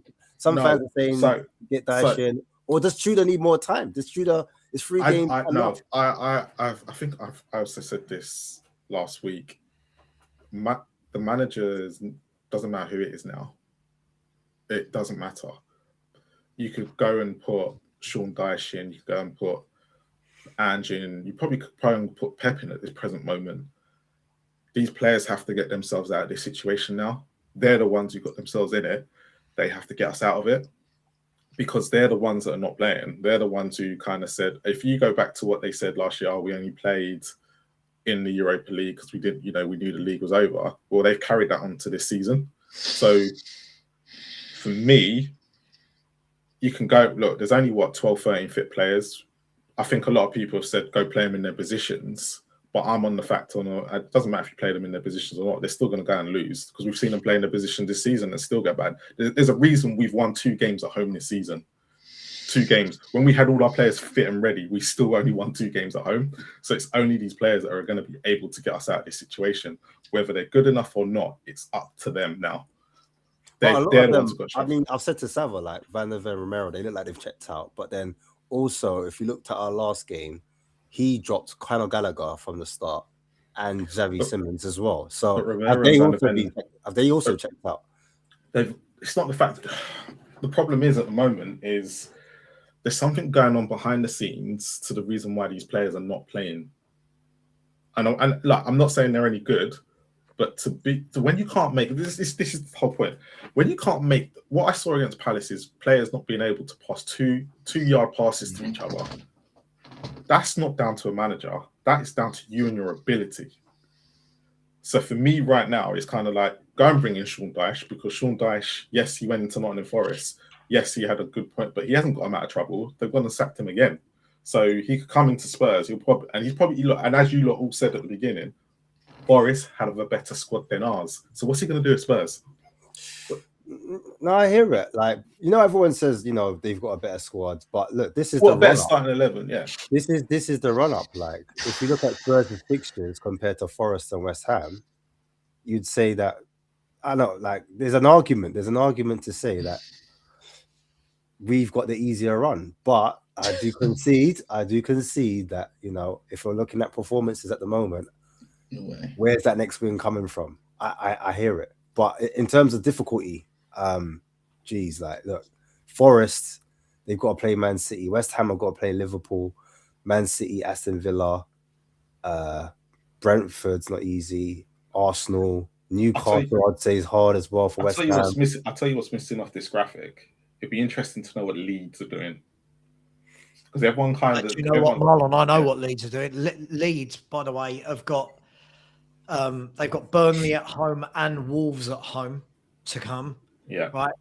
And Leeds, I think they'll take 6 points from those. See, Ash, where I slightly disagree with you, I don't think it's going to be about those tough games that each of us have to play. I think it's going to be against the other clubs who can pick up the most. Right. And what I mean by that is Leeds, for me, I think Leeds need 2 wins, because I think if Leeds get 2 wins, they're 8 points clear of Spurs. And I'll be honest, I'm so sorry.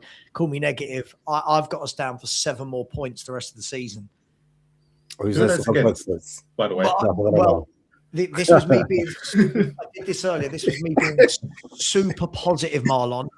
If I said what I actually think on YouTube, I'd get killed. It's a safe space, man. Don't worry. Just speak your mind. I think we're going to get nothing against Liverpool. Yeah. I've been kind and said 1 against Forest and 1 against Sunderland.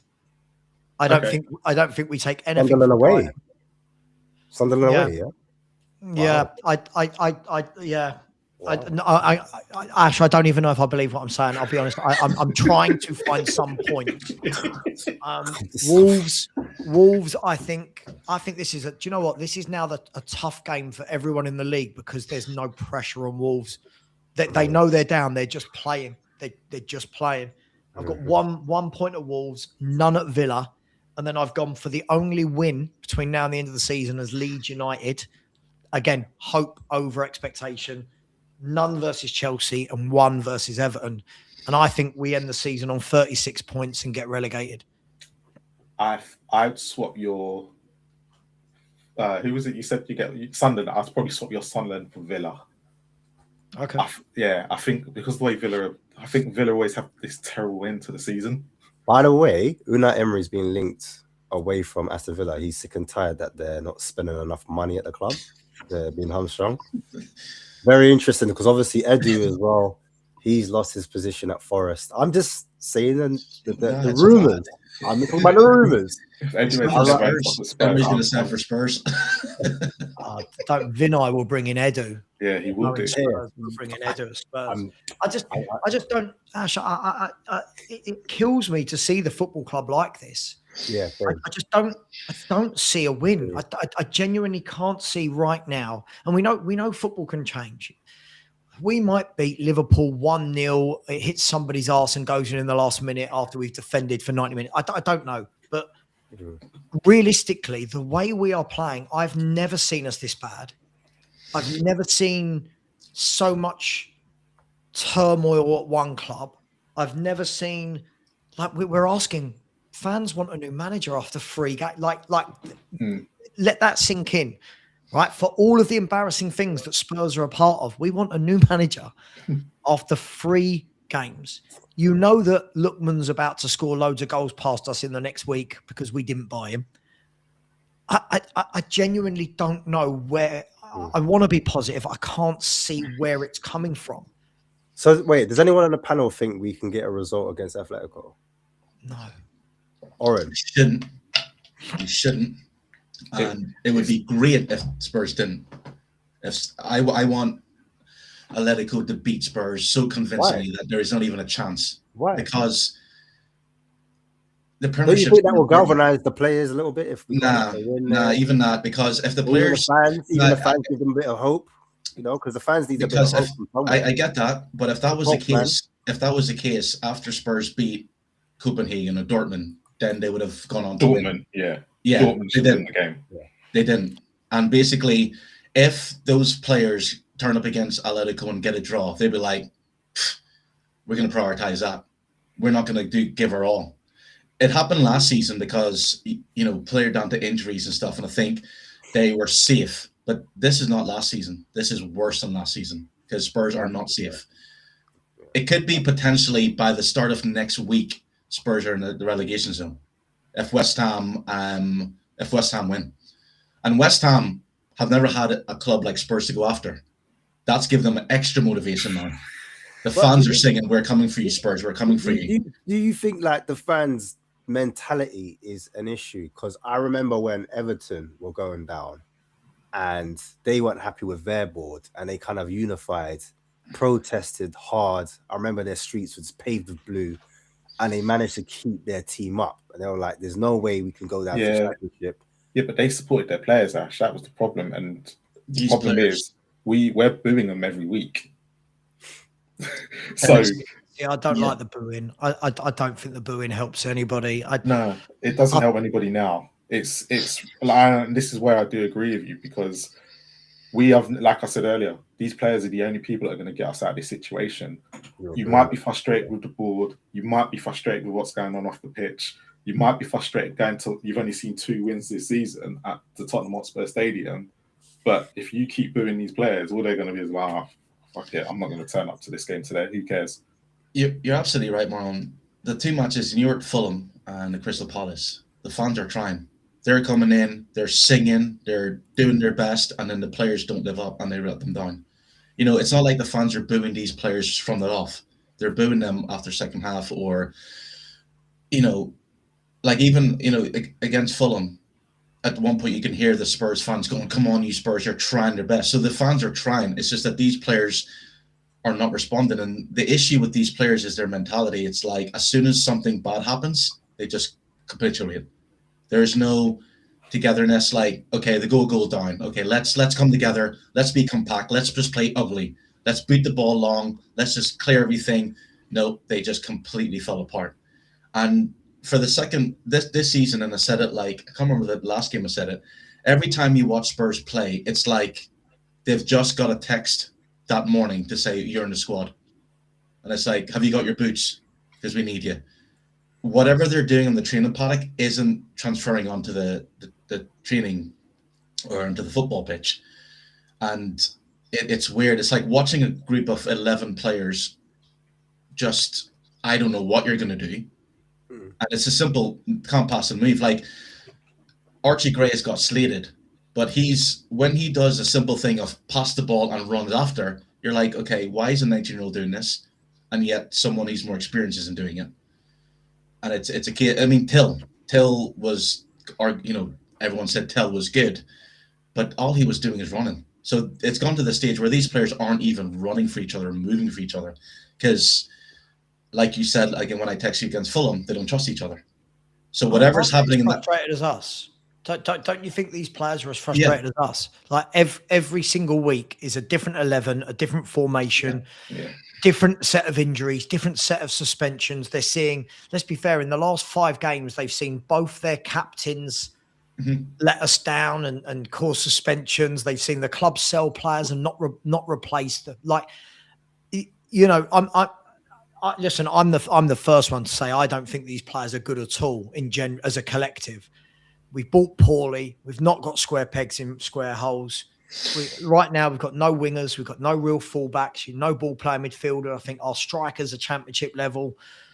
I think that it's all amalgamating together to just be the perfect storm, but the opposite of a perfect storm, if that makes sense. Do you know what I mean? Not the perfect storm as in it's a good thing, but I think it's the perfect storm for disaster. And I don't think there's anyone good enough in that team. Like there's no, we've had shit teams before, guys. You know we have, but we've always had a Bale that could get you out of trouble, a Teddy Sheringham, a Klinsmann, a Kane, a Son, a Lineker. Right now, there is not one top footballer in this team. Not one. There's not one which I go, you're a really good player. You're going to get us out of this. So I think we're a mess. Yeah, Tudor's came in, and I think he's not helping either because, again, like I was saying at the start, when it came to the game, I thought, right, it's going to be a 4 at the back because Perro's going to be playing his position, Donzo, Van de Ven, Sosa. Okay, that's a cool back 4. At least they've all, apart from Sosa. Then it's going to have Gray, Polina, and Sar in the middle. Okay, it's not the most creative, but at least it's stability. Then they're going to have Till, Kalamawani, and Solanke up top. Solanke playing in the middle. I don't know why he keeps playing Kalamawani, but then I figured out, yes, he's worked with him before. But when those players cross the line and Per was playing at centre back, it's like, right, you've taken a player who you know is one of the best crossers of the ball and you've put him in a central position. You've completely taken away what he's good at. Yeah. And you're asking him to do something, and he's short. And as soon as Crystal Palace saw that, Glasner went, Is this really fucking happening? Like, let me see this board. Per was playing as centre back. Get man on him all the time. You're going to win a ball all the time on him, constantly. And I think what he wanted to do was get Perro to like bump forward, but then it's Archie Gray. I mean, again, Archie Gray playing a right wing back. It's like, right. So would you sack him then? Would you get rid of Tudor? Can I just say something? I know everyone's like really, and I know Crystal Palace were playing better than us, but you got to remember, until Van der Ven, he was winning 1-0. For some reason, no money. That formation, I know, and it was literally, I know, they had chances, and then they had that not ridiculous. He was offside. He's offside by the face. Just about. It looked like we were going to shit house. Bro, I kid you not. It was that PG and Mole thing, you know, like because Tottenham written to the other decision when we pushed. Dragushin got pushed in his back. Was it Dragushin who got pushed in his back? Yeah. Everyone was bitching. Everyone was moaning. So the Premier League were like, yeah, you know what? Cool. We'll give you this offside one where Sar's face was offside and his fingers were offside. We'll give you that. Push. Yeah, I'm saying there'll be no more bitching because if that was given, we would have pumped 4-1, maybe 4. Yeah, but do you get what I'm saying? Like up until that point, we probably were going to go. And I say this, hindsight's a wonderful thing. I don't know. We were playing that poorly, but if we're going to get a victory some point in the season, we're probably going to play really poor and shit house a 1-0 win from somewhere. If we're going to do anything, because we're that crap. But at that point, we were 1-0 up, and it was half. Again, it was. I get what you're saying. Yeah. So he was probably thinking it was worked to a certain extent. Yeah, that's the thing. Because he did say, "Oh, he keeps saying he's turning into a Frank." I saw positives, but the only reason that goal happened was because Archie Gray did something against the Unexpected. And what I'm saying is like. But that's what they're going to need, correct? Yes, I know that, but it doesn't. It didn't. After that, it's not like Spurs went attacking even more. No. But this is what I'm saying.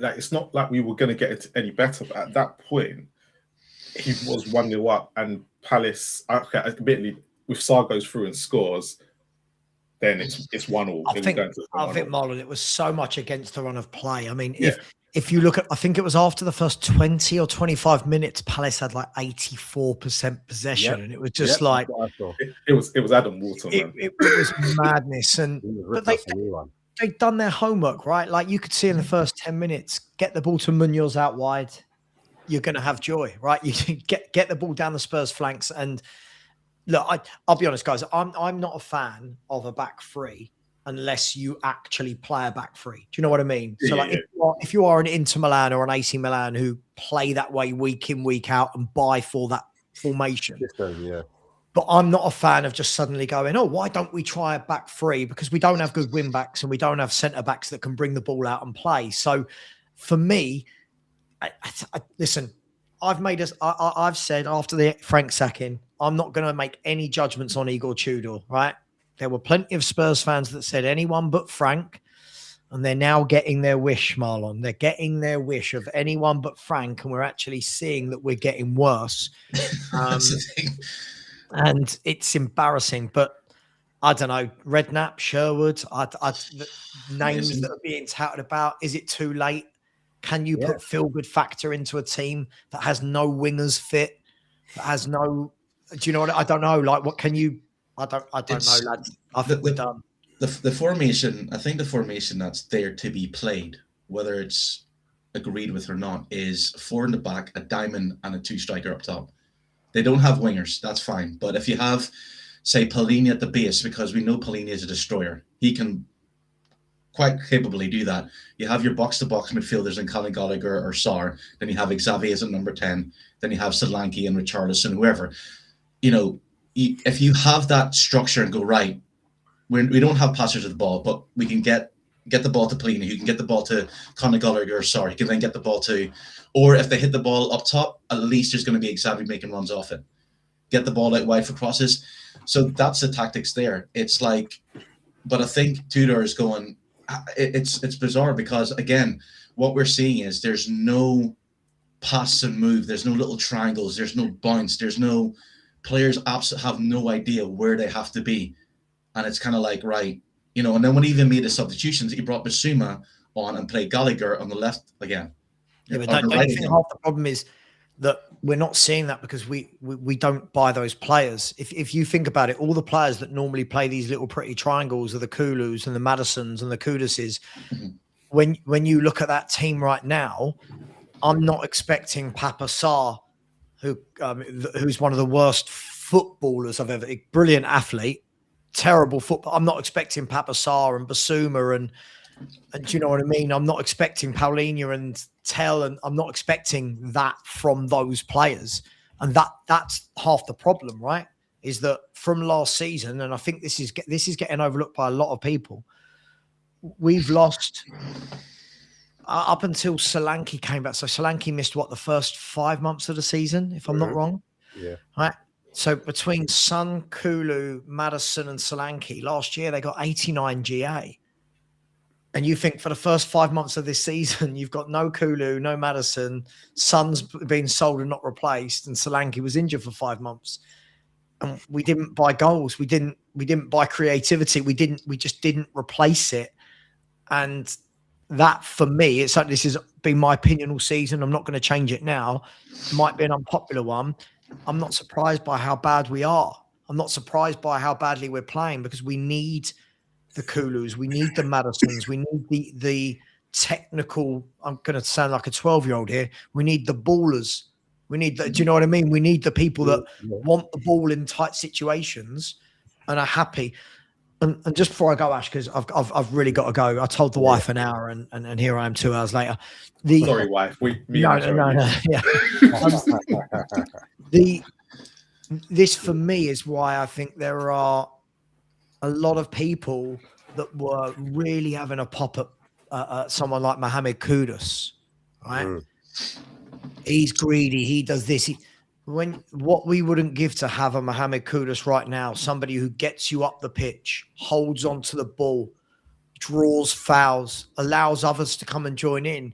But our fans, we looked at him and went, he's greedy. No, he's got no one to pass to. So he's saying, I'll take it up there. I'll do what I need to do.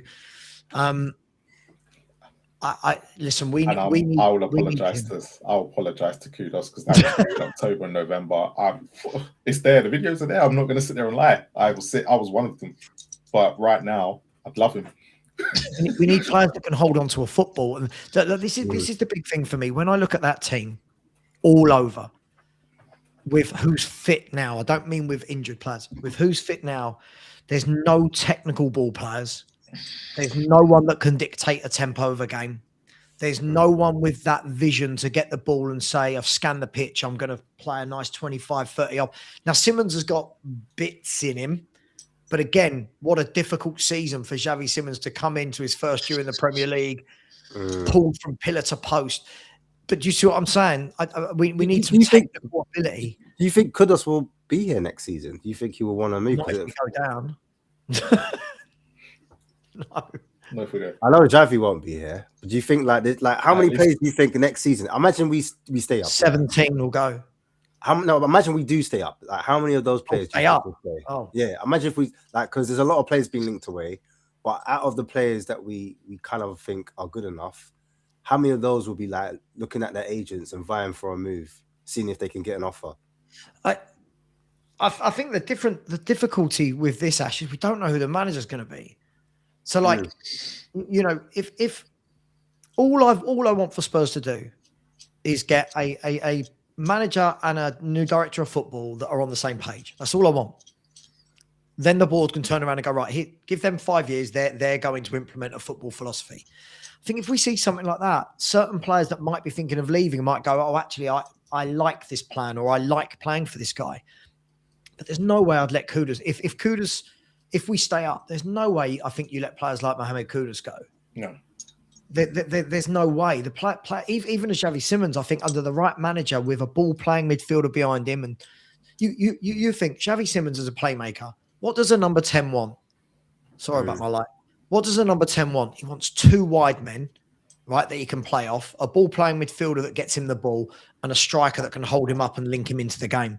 What has Xavi Simons not got? He's got no wingers. Right? There's no ball-playing midfielder. And depending on who our striker is on any given day, none of them are actually that good. So I would be keeping the Xavis. I'd be keeping the Kuduses. And I would be trying to take us towards a technical football route. Make us a technical possession-based football team rather than this athletic team that we are right now with no real technical ability. Does anyone think Maddison, because he's been on the grass for like 3-4 weeks, does anyone think he will make it back this season, like for the last 4 games? I've got about it. Mid-April. Thank you. Thanks for having me. Oren, take care. No hard feelings. Yes, no problem, boss. Yeah. No, it was great for the show, bro. We got. Yeah.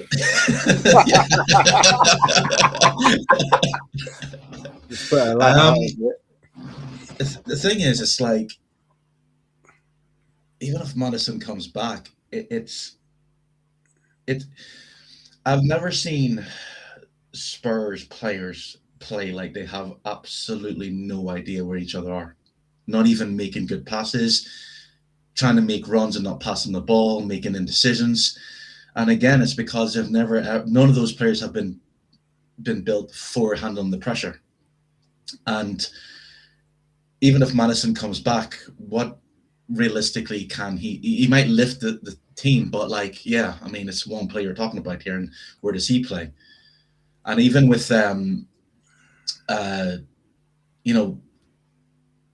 it's the worst thing that it's actually good that Van de Ven is going to be missing for the Liverpool game, because I do think Tudor would play 3 at the back, probably by 3 at the back tomorrow, and it might work. But it's a case of if Spurs stay up, they'll keep all the players.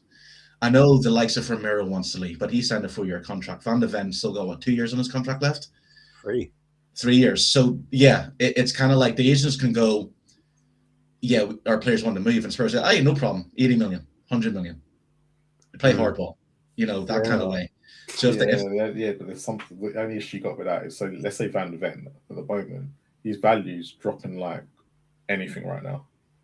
So that's the only other issue. When you keep hold of these players, you don't want to lose their value. Yeah, it's a case of hold on to them, and like I said, I think the bottom line is it's what these players want to hear, and I don't even think it's the manager. Obviously, yes, they want a good manager and that. But what these players want to hear is, we are going to bring in top players to match your level of talent. Because yes, Van de Ven and Romero may have been hyped up. I personally think Van de Ven's a very good defender. If Van de Ven was playing next to someone like Virgil van Dijk, you'd see a different player, because he's next to someone who's at that level. And I think Romero is a problem then. You're saying Romero? No, I'm not saying even Romero, because we've talked about Romero, and I would hold my hands up and say, yes, maybe I've got it wrong about Romero, because if Romero was playing, if say Van de Ven and Romero was playing for Man City, they wouldn't be a situation like this, because they have players ahead of them that are good, who can read the game, who can understand, who can make passes. And when you have two defenders who are trying to will the team forward, they're going to make mistakes or errors. And the biggest issue for Micky van de Ven, we all thought, was his hamstring injury. So far, touch wood, and everyone else should be touching the wood, he hasn't pulled that at all. And I think that's on his mind as well. So it's like, I just think that it's an odd situation that we're in, that every Spurs fan is in right now. We're watching a team and we're thinking, you're showing up the games there. And I was going, technically, yes, Spurs have the easiest running, but technically they have the hardest running because of how they're performing. I do believe I think Spurs tomorrow sets the narrative. If Spurs lose that game heavily, I think it's a thing that the players have all bought in. We're going to stay in the league. And Liverpool, Anfield, Liverpool haven't been good at away. I'm not saying Spurs will win, but they could pull off an upset. And then he'll say Burnley. So I do think Spurs will stay up just about. But my word, like it's gonna be even more turbulent, because you've got to have a bunch of players who don't want to be there, a bunch of players who've fallen out with each other. They need to bring in someone or even a player who can get that team together properly, like a family, and get them. Tudor tried it, we're going to go out for dinner. Obviously, it's not working. And then Till coming out as well. Like Till is doing exactly the same thing. Bayern Munich why Bayern Munich didn't want him. I had a fallout with the manager. And that's why he wasn't getting played. So what is Till position? Does he want to be a striker? Like, surely he wants to be a striker. Yeah. He wants to be a striker. So basically, Spurs got four strikers, or three strikers, yeah. So he doesn't want to play it wide, but I get him. If he's a striker, play as a striker. So that's why I'm scratching my head why Tudor didn't play him up front with Solanke. I thought because Till has the pace and the instincts to run in behind off a head of a flick, and he can cause a nonsense. But hey, I'm actually looking back at Newcastle's relegation team in 2008, 2009, and they had a decent team. They had like Michael Owen and Obafemi Martins up top, and still got relegated.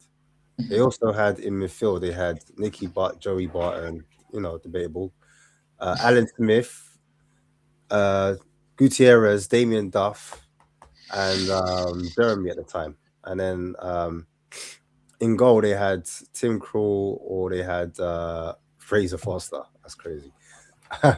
But it just goes to show, like, you're never too good to go down. Like, so a lot of us are thinking, we look at our squad, this team aren't too strong. They're too strong to go down. But teams like Newcastle, teams like Aston Villa, in fact, they had a decent squad. I think it's more to do with the name than the actual players, though. Because if you actually look at the squad, I think a lot of people look at that squad. If this was Burnley with this squad, a lot of people would probably say they'd go down. Yeah. It's just what was Solanke, Moani, Xavi Simmons? Well, Solanke went down with Bournemouth. Yeah, Xavi Simmons is a guy from Europe that, if we're being completely honest, didn't really tear down trees in Europe. Like, he was good, but was he at that level where we were going, oh my God, we need this guy now, blah, blah, blah. He was our third, if we're being honest, he was our third choice. Yeah, because we were going for Prem proven. I think that's the reason why. Yeah, but he was on his way to Chelsea, and if you look at what Chelsea have done with their players they've signed mostly, a lot of them sit on the bench. Yeah, so that's how we have to look at it. So he's just taken some time to settle into the Premier League. The best game he's had was Brentford at home. He's never really lived up to that since.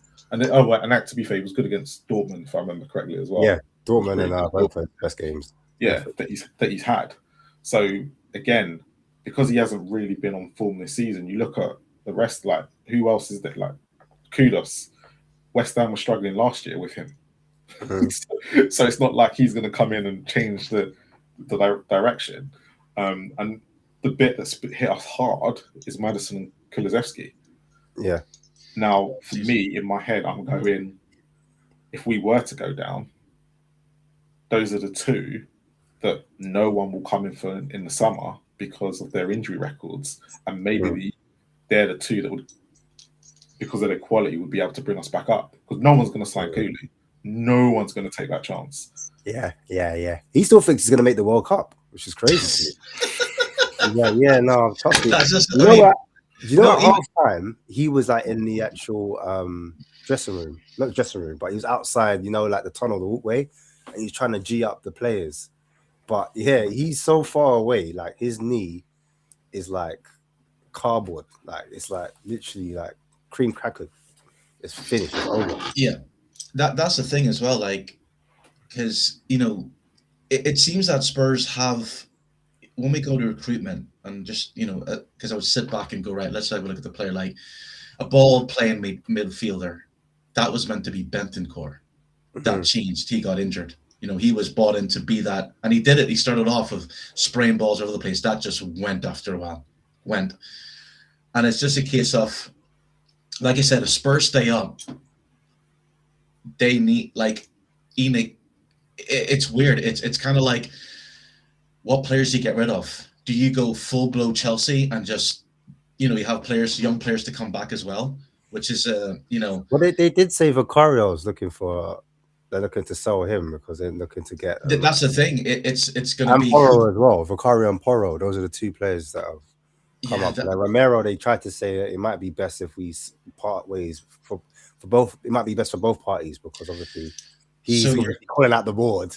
Yeah, so like, it'd be a good idea if we get rid of that guy. Yeah, you get rid of them though. It's not about getting rid of those players. It's what player, top player, want to come to a club that just about avoid relegation, who's not going to be in the Champions League or have any European competitions? This is it. I think you have to cough up. I think this is where you have to cough up. You have to even cough up. Again, yeah, you're absolutely right. But you can cough up a lot of money, but that player can still go, I'll sign for you. I'll get the 250 grand a week, but I'll turn up when I want to. No, it's going to depend on the coach, and what you've kind of got to do is sprinkle more than one. So you kind of what they did with James Maddison and Harry Kane. Don't sell Harry Kane until really late on. Bring Maddison in and then sell Harry Kane, kind of thing. So they think they're going to be there, because if we go, Van der Ven, we've had no offers. Romero, we've had no offers, because those are the two. If we're going to be honest, are the linchpins. Then other players might go, actually, I'll play with them. Even Kudos, to a certain extent, people will see what he's got to offer. But if you can kind of say to these players, look, we've got the squad, we need to build in the areas that we saw that we were missing from last season, which would be this year, which is a left winger, possibly an attacking midfielder at the moment, because Kulu and Maddison, we don't know where they're going to be. Back up, so that's Xavi Simons, and 2 midfielders. So they've got to play it carefully, but they've got to be clever. But again, you've got to remember, and we've got a reputation of, we might not be the top 5, but we're the 6th choice. And in that 6th choice, you can still you've just got to be able to build a team. Yeah, no, you're 100% right. But but like the question asked of that, if you say, right, we've got Romero, we've got Van der Ven, and then you bring in the top player because they've signed for the, you know, and then you sell those top players, then that player will just go, you've lied to me. But that creates the same problem. You know what I mean? It's like, fuck it, I can just play shit and I'll get sold. But it depends. This is why it all depends on who the manager is. Yeah. Because if you were to sell, say you do sell Van der Ven, you still have Danso, and is there a replacement? In truth, all this, pain to say it, but like, it looks like it's only Poch. I think Poch is the only person who can convince Romero and Van der Ven to stay for another year. The thing with Poch, though, he's not available until, you know, America or the USA get knocked out. And that could eat into the actual what do you call it? The actual Bro, they got Microsoft Teams. It don't matter. Yeah, the pre-season. I don't know, my mind went blank. He could eat into the pre-season. So and what Poch can do then, every USA game, if there's a player he wants, talk to them there and then. Yeah, that's the thing. Yeah. You're right. But what they can do is say, we've got Poch. He's going to come after the World Cup. Poch can send his assistant, whoever it is, over to Spurs and take care of things and communicate. And it's the USA. It wouldn't surprise me if the USA went out in the group stages or straight away, because no one's expecting anything from that USA team. Well, sometimes the host nation does well. Sometimes. But this World Cup, a lot of fans don't even want to go to the games. Over ticket, ICE, don't like Trump, all that, Iran, the war happening. You know what I mean? It's not a World Cup that, I mean, thankfully he's managing a country where the football is like the fourth best sport. Yeah. If United States get a win, it's like, hey, but we don't really care. If they get out, we don't really care. There's more important stuff. Epstein files, get those out. You know what I mean? Something on the, it's if they get to the quarters, that's when they start to that's when they start to get really, but there's no expectations. Yeah. Brent Fiedel thinks they can get to the quarters, by the way. That's about Fiedel, though. They've done it before, haven't they? Didn't they do it in 2002? Yeah, they did. Yeah, they did in 2002. They actually got there. It's interesting. But yeah, no, it's obviously we're playing. The last thing I was going to say is we're playing Atletico. Obviously, we did mention it briefly. I think the standout guy will be Alvarez, in my opinion. I think he's going to be the danger man. And Slorov, is it Slorov? I can't say his name. Is that how you say his name?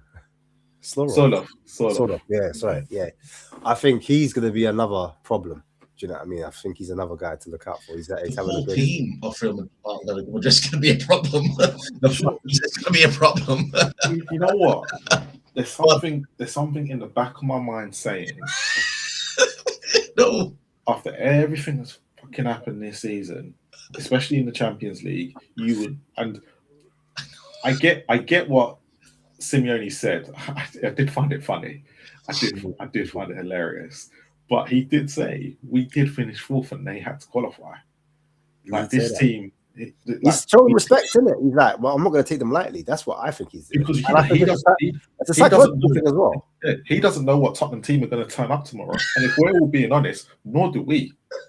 When it comes to Champions League games, if you look at our Champions League campaign this year, we've had probably 2 crap games where we were completely awful, but the rest of them has been.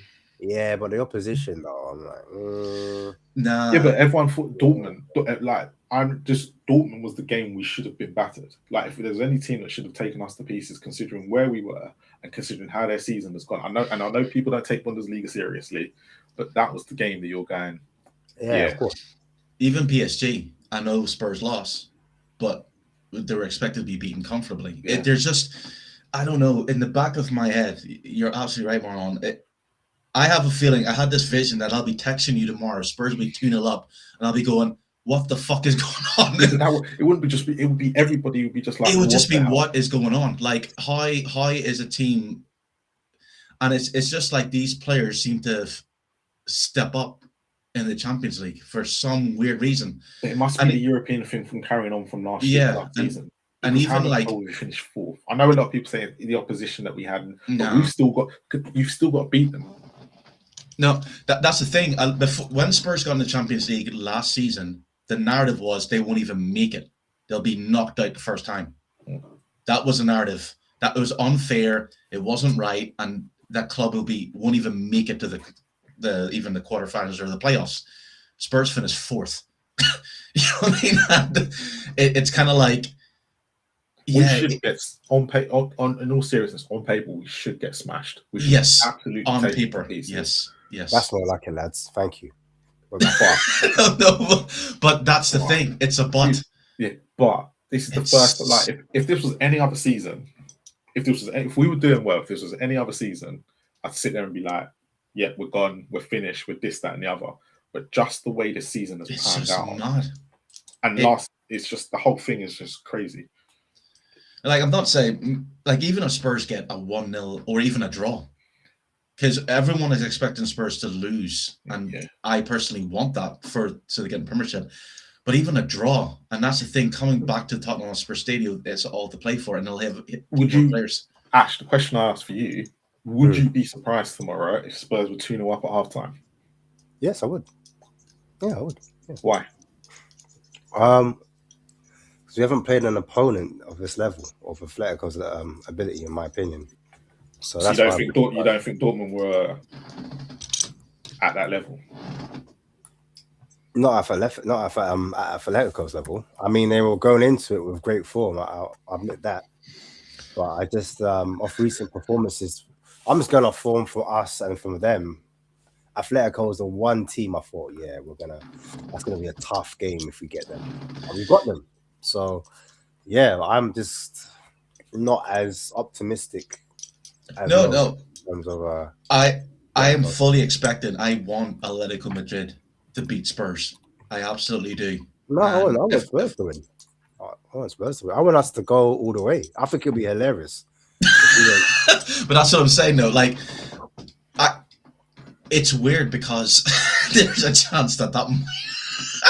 Can you imagine Spurs in the final, and yet they've survived like 1 point in the relegation zone? That would fucking break football. There is no way you can possibly justify. They would make a movie about us, you know that. Yeah, that would be. So what's interesting is that Atletico Madrid, did lose to Bodo Glimt at home. Yeah. A team that we drew to and beat last year in the Europa League. Yeah. Mm-hmm. So why would it not be a surprise if Spurs got a result tomorrow? I just think Bodo Glimt has gone up another level this season. But you say that they went up another level and still only managed a 2-2 draw against us, and we were crap then. It's crazy. It's crazy. Bodo Glimt. You could say like there's other teams that have played, I don't know, Man City or Chelsea and gotten results, but then when we go play Chelsea, it's just a different thing. Do you know what I'm saying? Chelsea's a mentor. But when you take away the Premier League aspect of us, it seems to be that we seem to be doing okay when we're not playing Premier League teams. Yeah, I hear it, but this is the teams that we've played so far. I'm not convinced. That's all. The thing is, though, other than Dortmund, each of those teams though were Champions League teams that were meant to beat Spurs quite comfortably, and they didn't. Apart from PSG, was it PSG beat Spurs and Monaco? No. Monaco was probably the weakest team. I'm trying to think now who the weakest team was. I think it was meant to be Frankfurt. Weren't meant to be as weak as it ended up being because they've had such a bad season. But I don't know. It's what I'm referring to, Ash, is how the players play. They seem to all of a sudden be able to play football when they play in the Champions League. It's those black flicks, those pass and move. Micky van der Ven will pick the ball up and run 60 yards with players following him. In the Premiership, it doesn't happen. And that's the weird thing that I can't figure it out. It's like because you do get a bit more time and space in Europe. So did Spurs buy players for European competitions and hope and just went, fuck the Premiership? It's like we said with Xavi, like when we played the Bundesliga teams, you see the best of him because he gets more time and space on the ball. He's able to spray the ball from deep, etc. But I just got a feeling that Atletico will be a bit more aggressive. Yeah, I get you. Like that's what it is for me. That's all. No, you're right. Don't get me wrong. Like, it would be cool if Spurs went away, but I think as a Spurs fan, I prefer a team to survive in the Premiership. But to be fair, though, mad. To give Atletico their props, they lost to Bodo Glimt, Liverpool, and Arsenal. Yeah. So. all I'm saying, I'm not expecting Spurs to win. I would just be sitting there going, "What the fuck's going on?" If they did, that's all I'm saying. It would be a shock. No, and then then it'll be a shock if Spurs beat. If Spurs get let me put it this way: if Spurs get through to the quarterfinals, I think that'll be a shock globally. It'll be like, "Hi, they're not meant to do this." That would be a shock. Well, and be in the bottom three when we play Barcelona. You know what I mean? Imagine the new camp, and if Spurs was to beat Barcelona, it would just be the most bizarre thing. And then at Bodo Glimt in the semi-final again. Yeah. Well, and with players back. we know it's going to be Arsenal. Question: What would happen? And this is a far dream. But what would happen if Spurs won the Champions League and got relegated? Do they still play in the Champions League next season? Yeah. But the problem is, if we get relegated, UEFA will not allow us to win that Champions League. Right. Okay.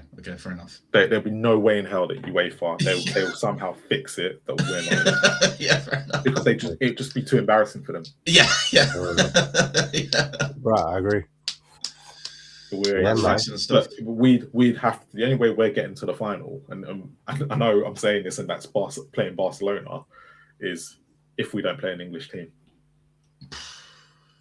and that's hoping that Leverkusen or Bodo Glimt beat Arsenal. You gotta hope that Newcastle lose to Barcelona, and then we've somehow got to shit ourselves tomorrow and not just get through it. But here, it's mad. It's mad. All right, we got everyone in the chat. Make sure you're liking, subscribing. Please hit those like buttons for us. Yeah, come on. Yeah, that's it. I think it's done now. What is it? You're getting me to stay on late. But yeah, before we go, I just want to apologize again for the language that I used to Savia and to anybody else watching. Marlon, Ash, apologize to you guys as well. You are the hosts and stuff, and I should have handled it a lot better. So I apologize. And also, guys, if you missed that part of the show, make sure you rewind it on the playback. You should put a timestamp. You should put a timestamp. Yeah. We'll put it on there. Marlon will make a YouTube short of it. I won't make a short on it. I will not make a short on that. Yeah. I should have handled it better. I just felt that we would probably still be talking about the same thing even now. You know whose fault that was Jay's fault? You blame Jay, yeah? Yeah, I blame Jay because he ducked out. Yes, he did. Where did he go? He started the fire and then he left. Where did he go? I don't know. No, anyway. Big thank you to Spurs 5 as well for the raid earlier. I didn't get time. Big up Jay, man. What are we doing it? Hey, big up Jay still. Big up to Harmless Potato, who's been a member for 8 months. Big up support. Love. And then big up to Steve Reynolds, who every single Monday is giving us a super chat. Jeez. Can't thank you enough, Mr. Steve Reynolds. Always give us a super chat. Owe you so much. But big up to you as always. Doesn't even say anything, just gives us a super chat and moves on. Love. So big up to Steve Reynolds. Pure love to you as well. And hopefully you're doing well in the US. Everyone's saying clip it. I'm not clipping it. I'm not clipping it. It was actually a good debate up until that point. It was actually a very good debate.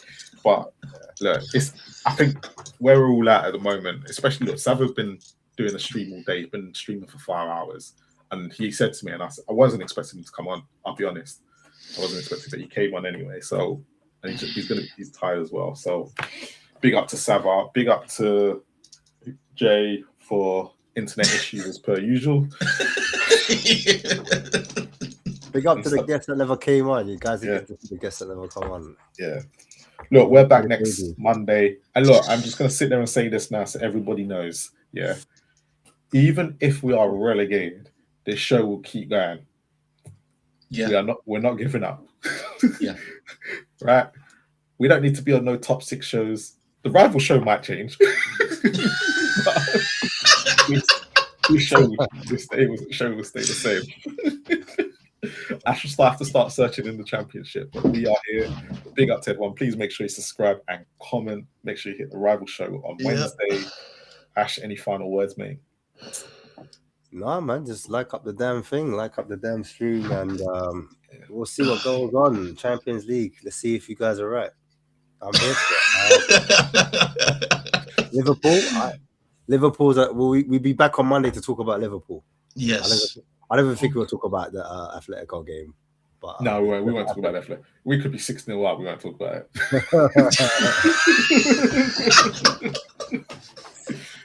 We won't even touch it. All I'm saying is, yeah, it's going to be fun watching tomorrow.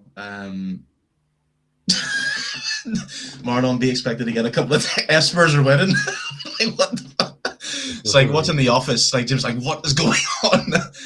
But no, yeah, next Monday, hopefully, and against Liverpool, you know, hey, it's an Anfield. Liverpool aren't doing well at Anfield. I'm not saying Spurs will win. I'm just saying maybe something can happen. But yeah,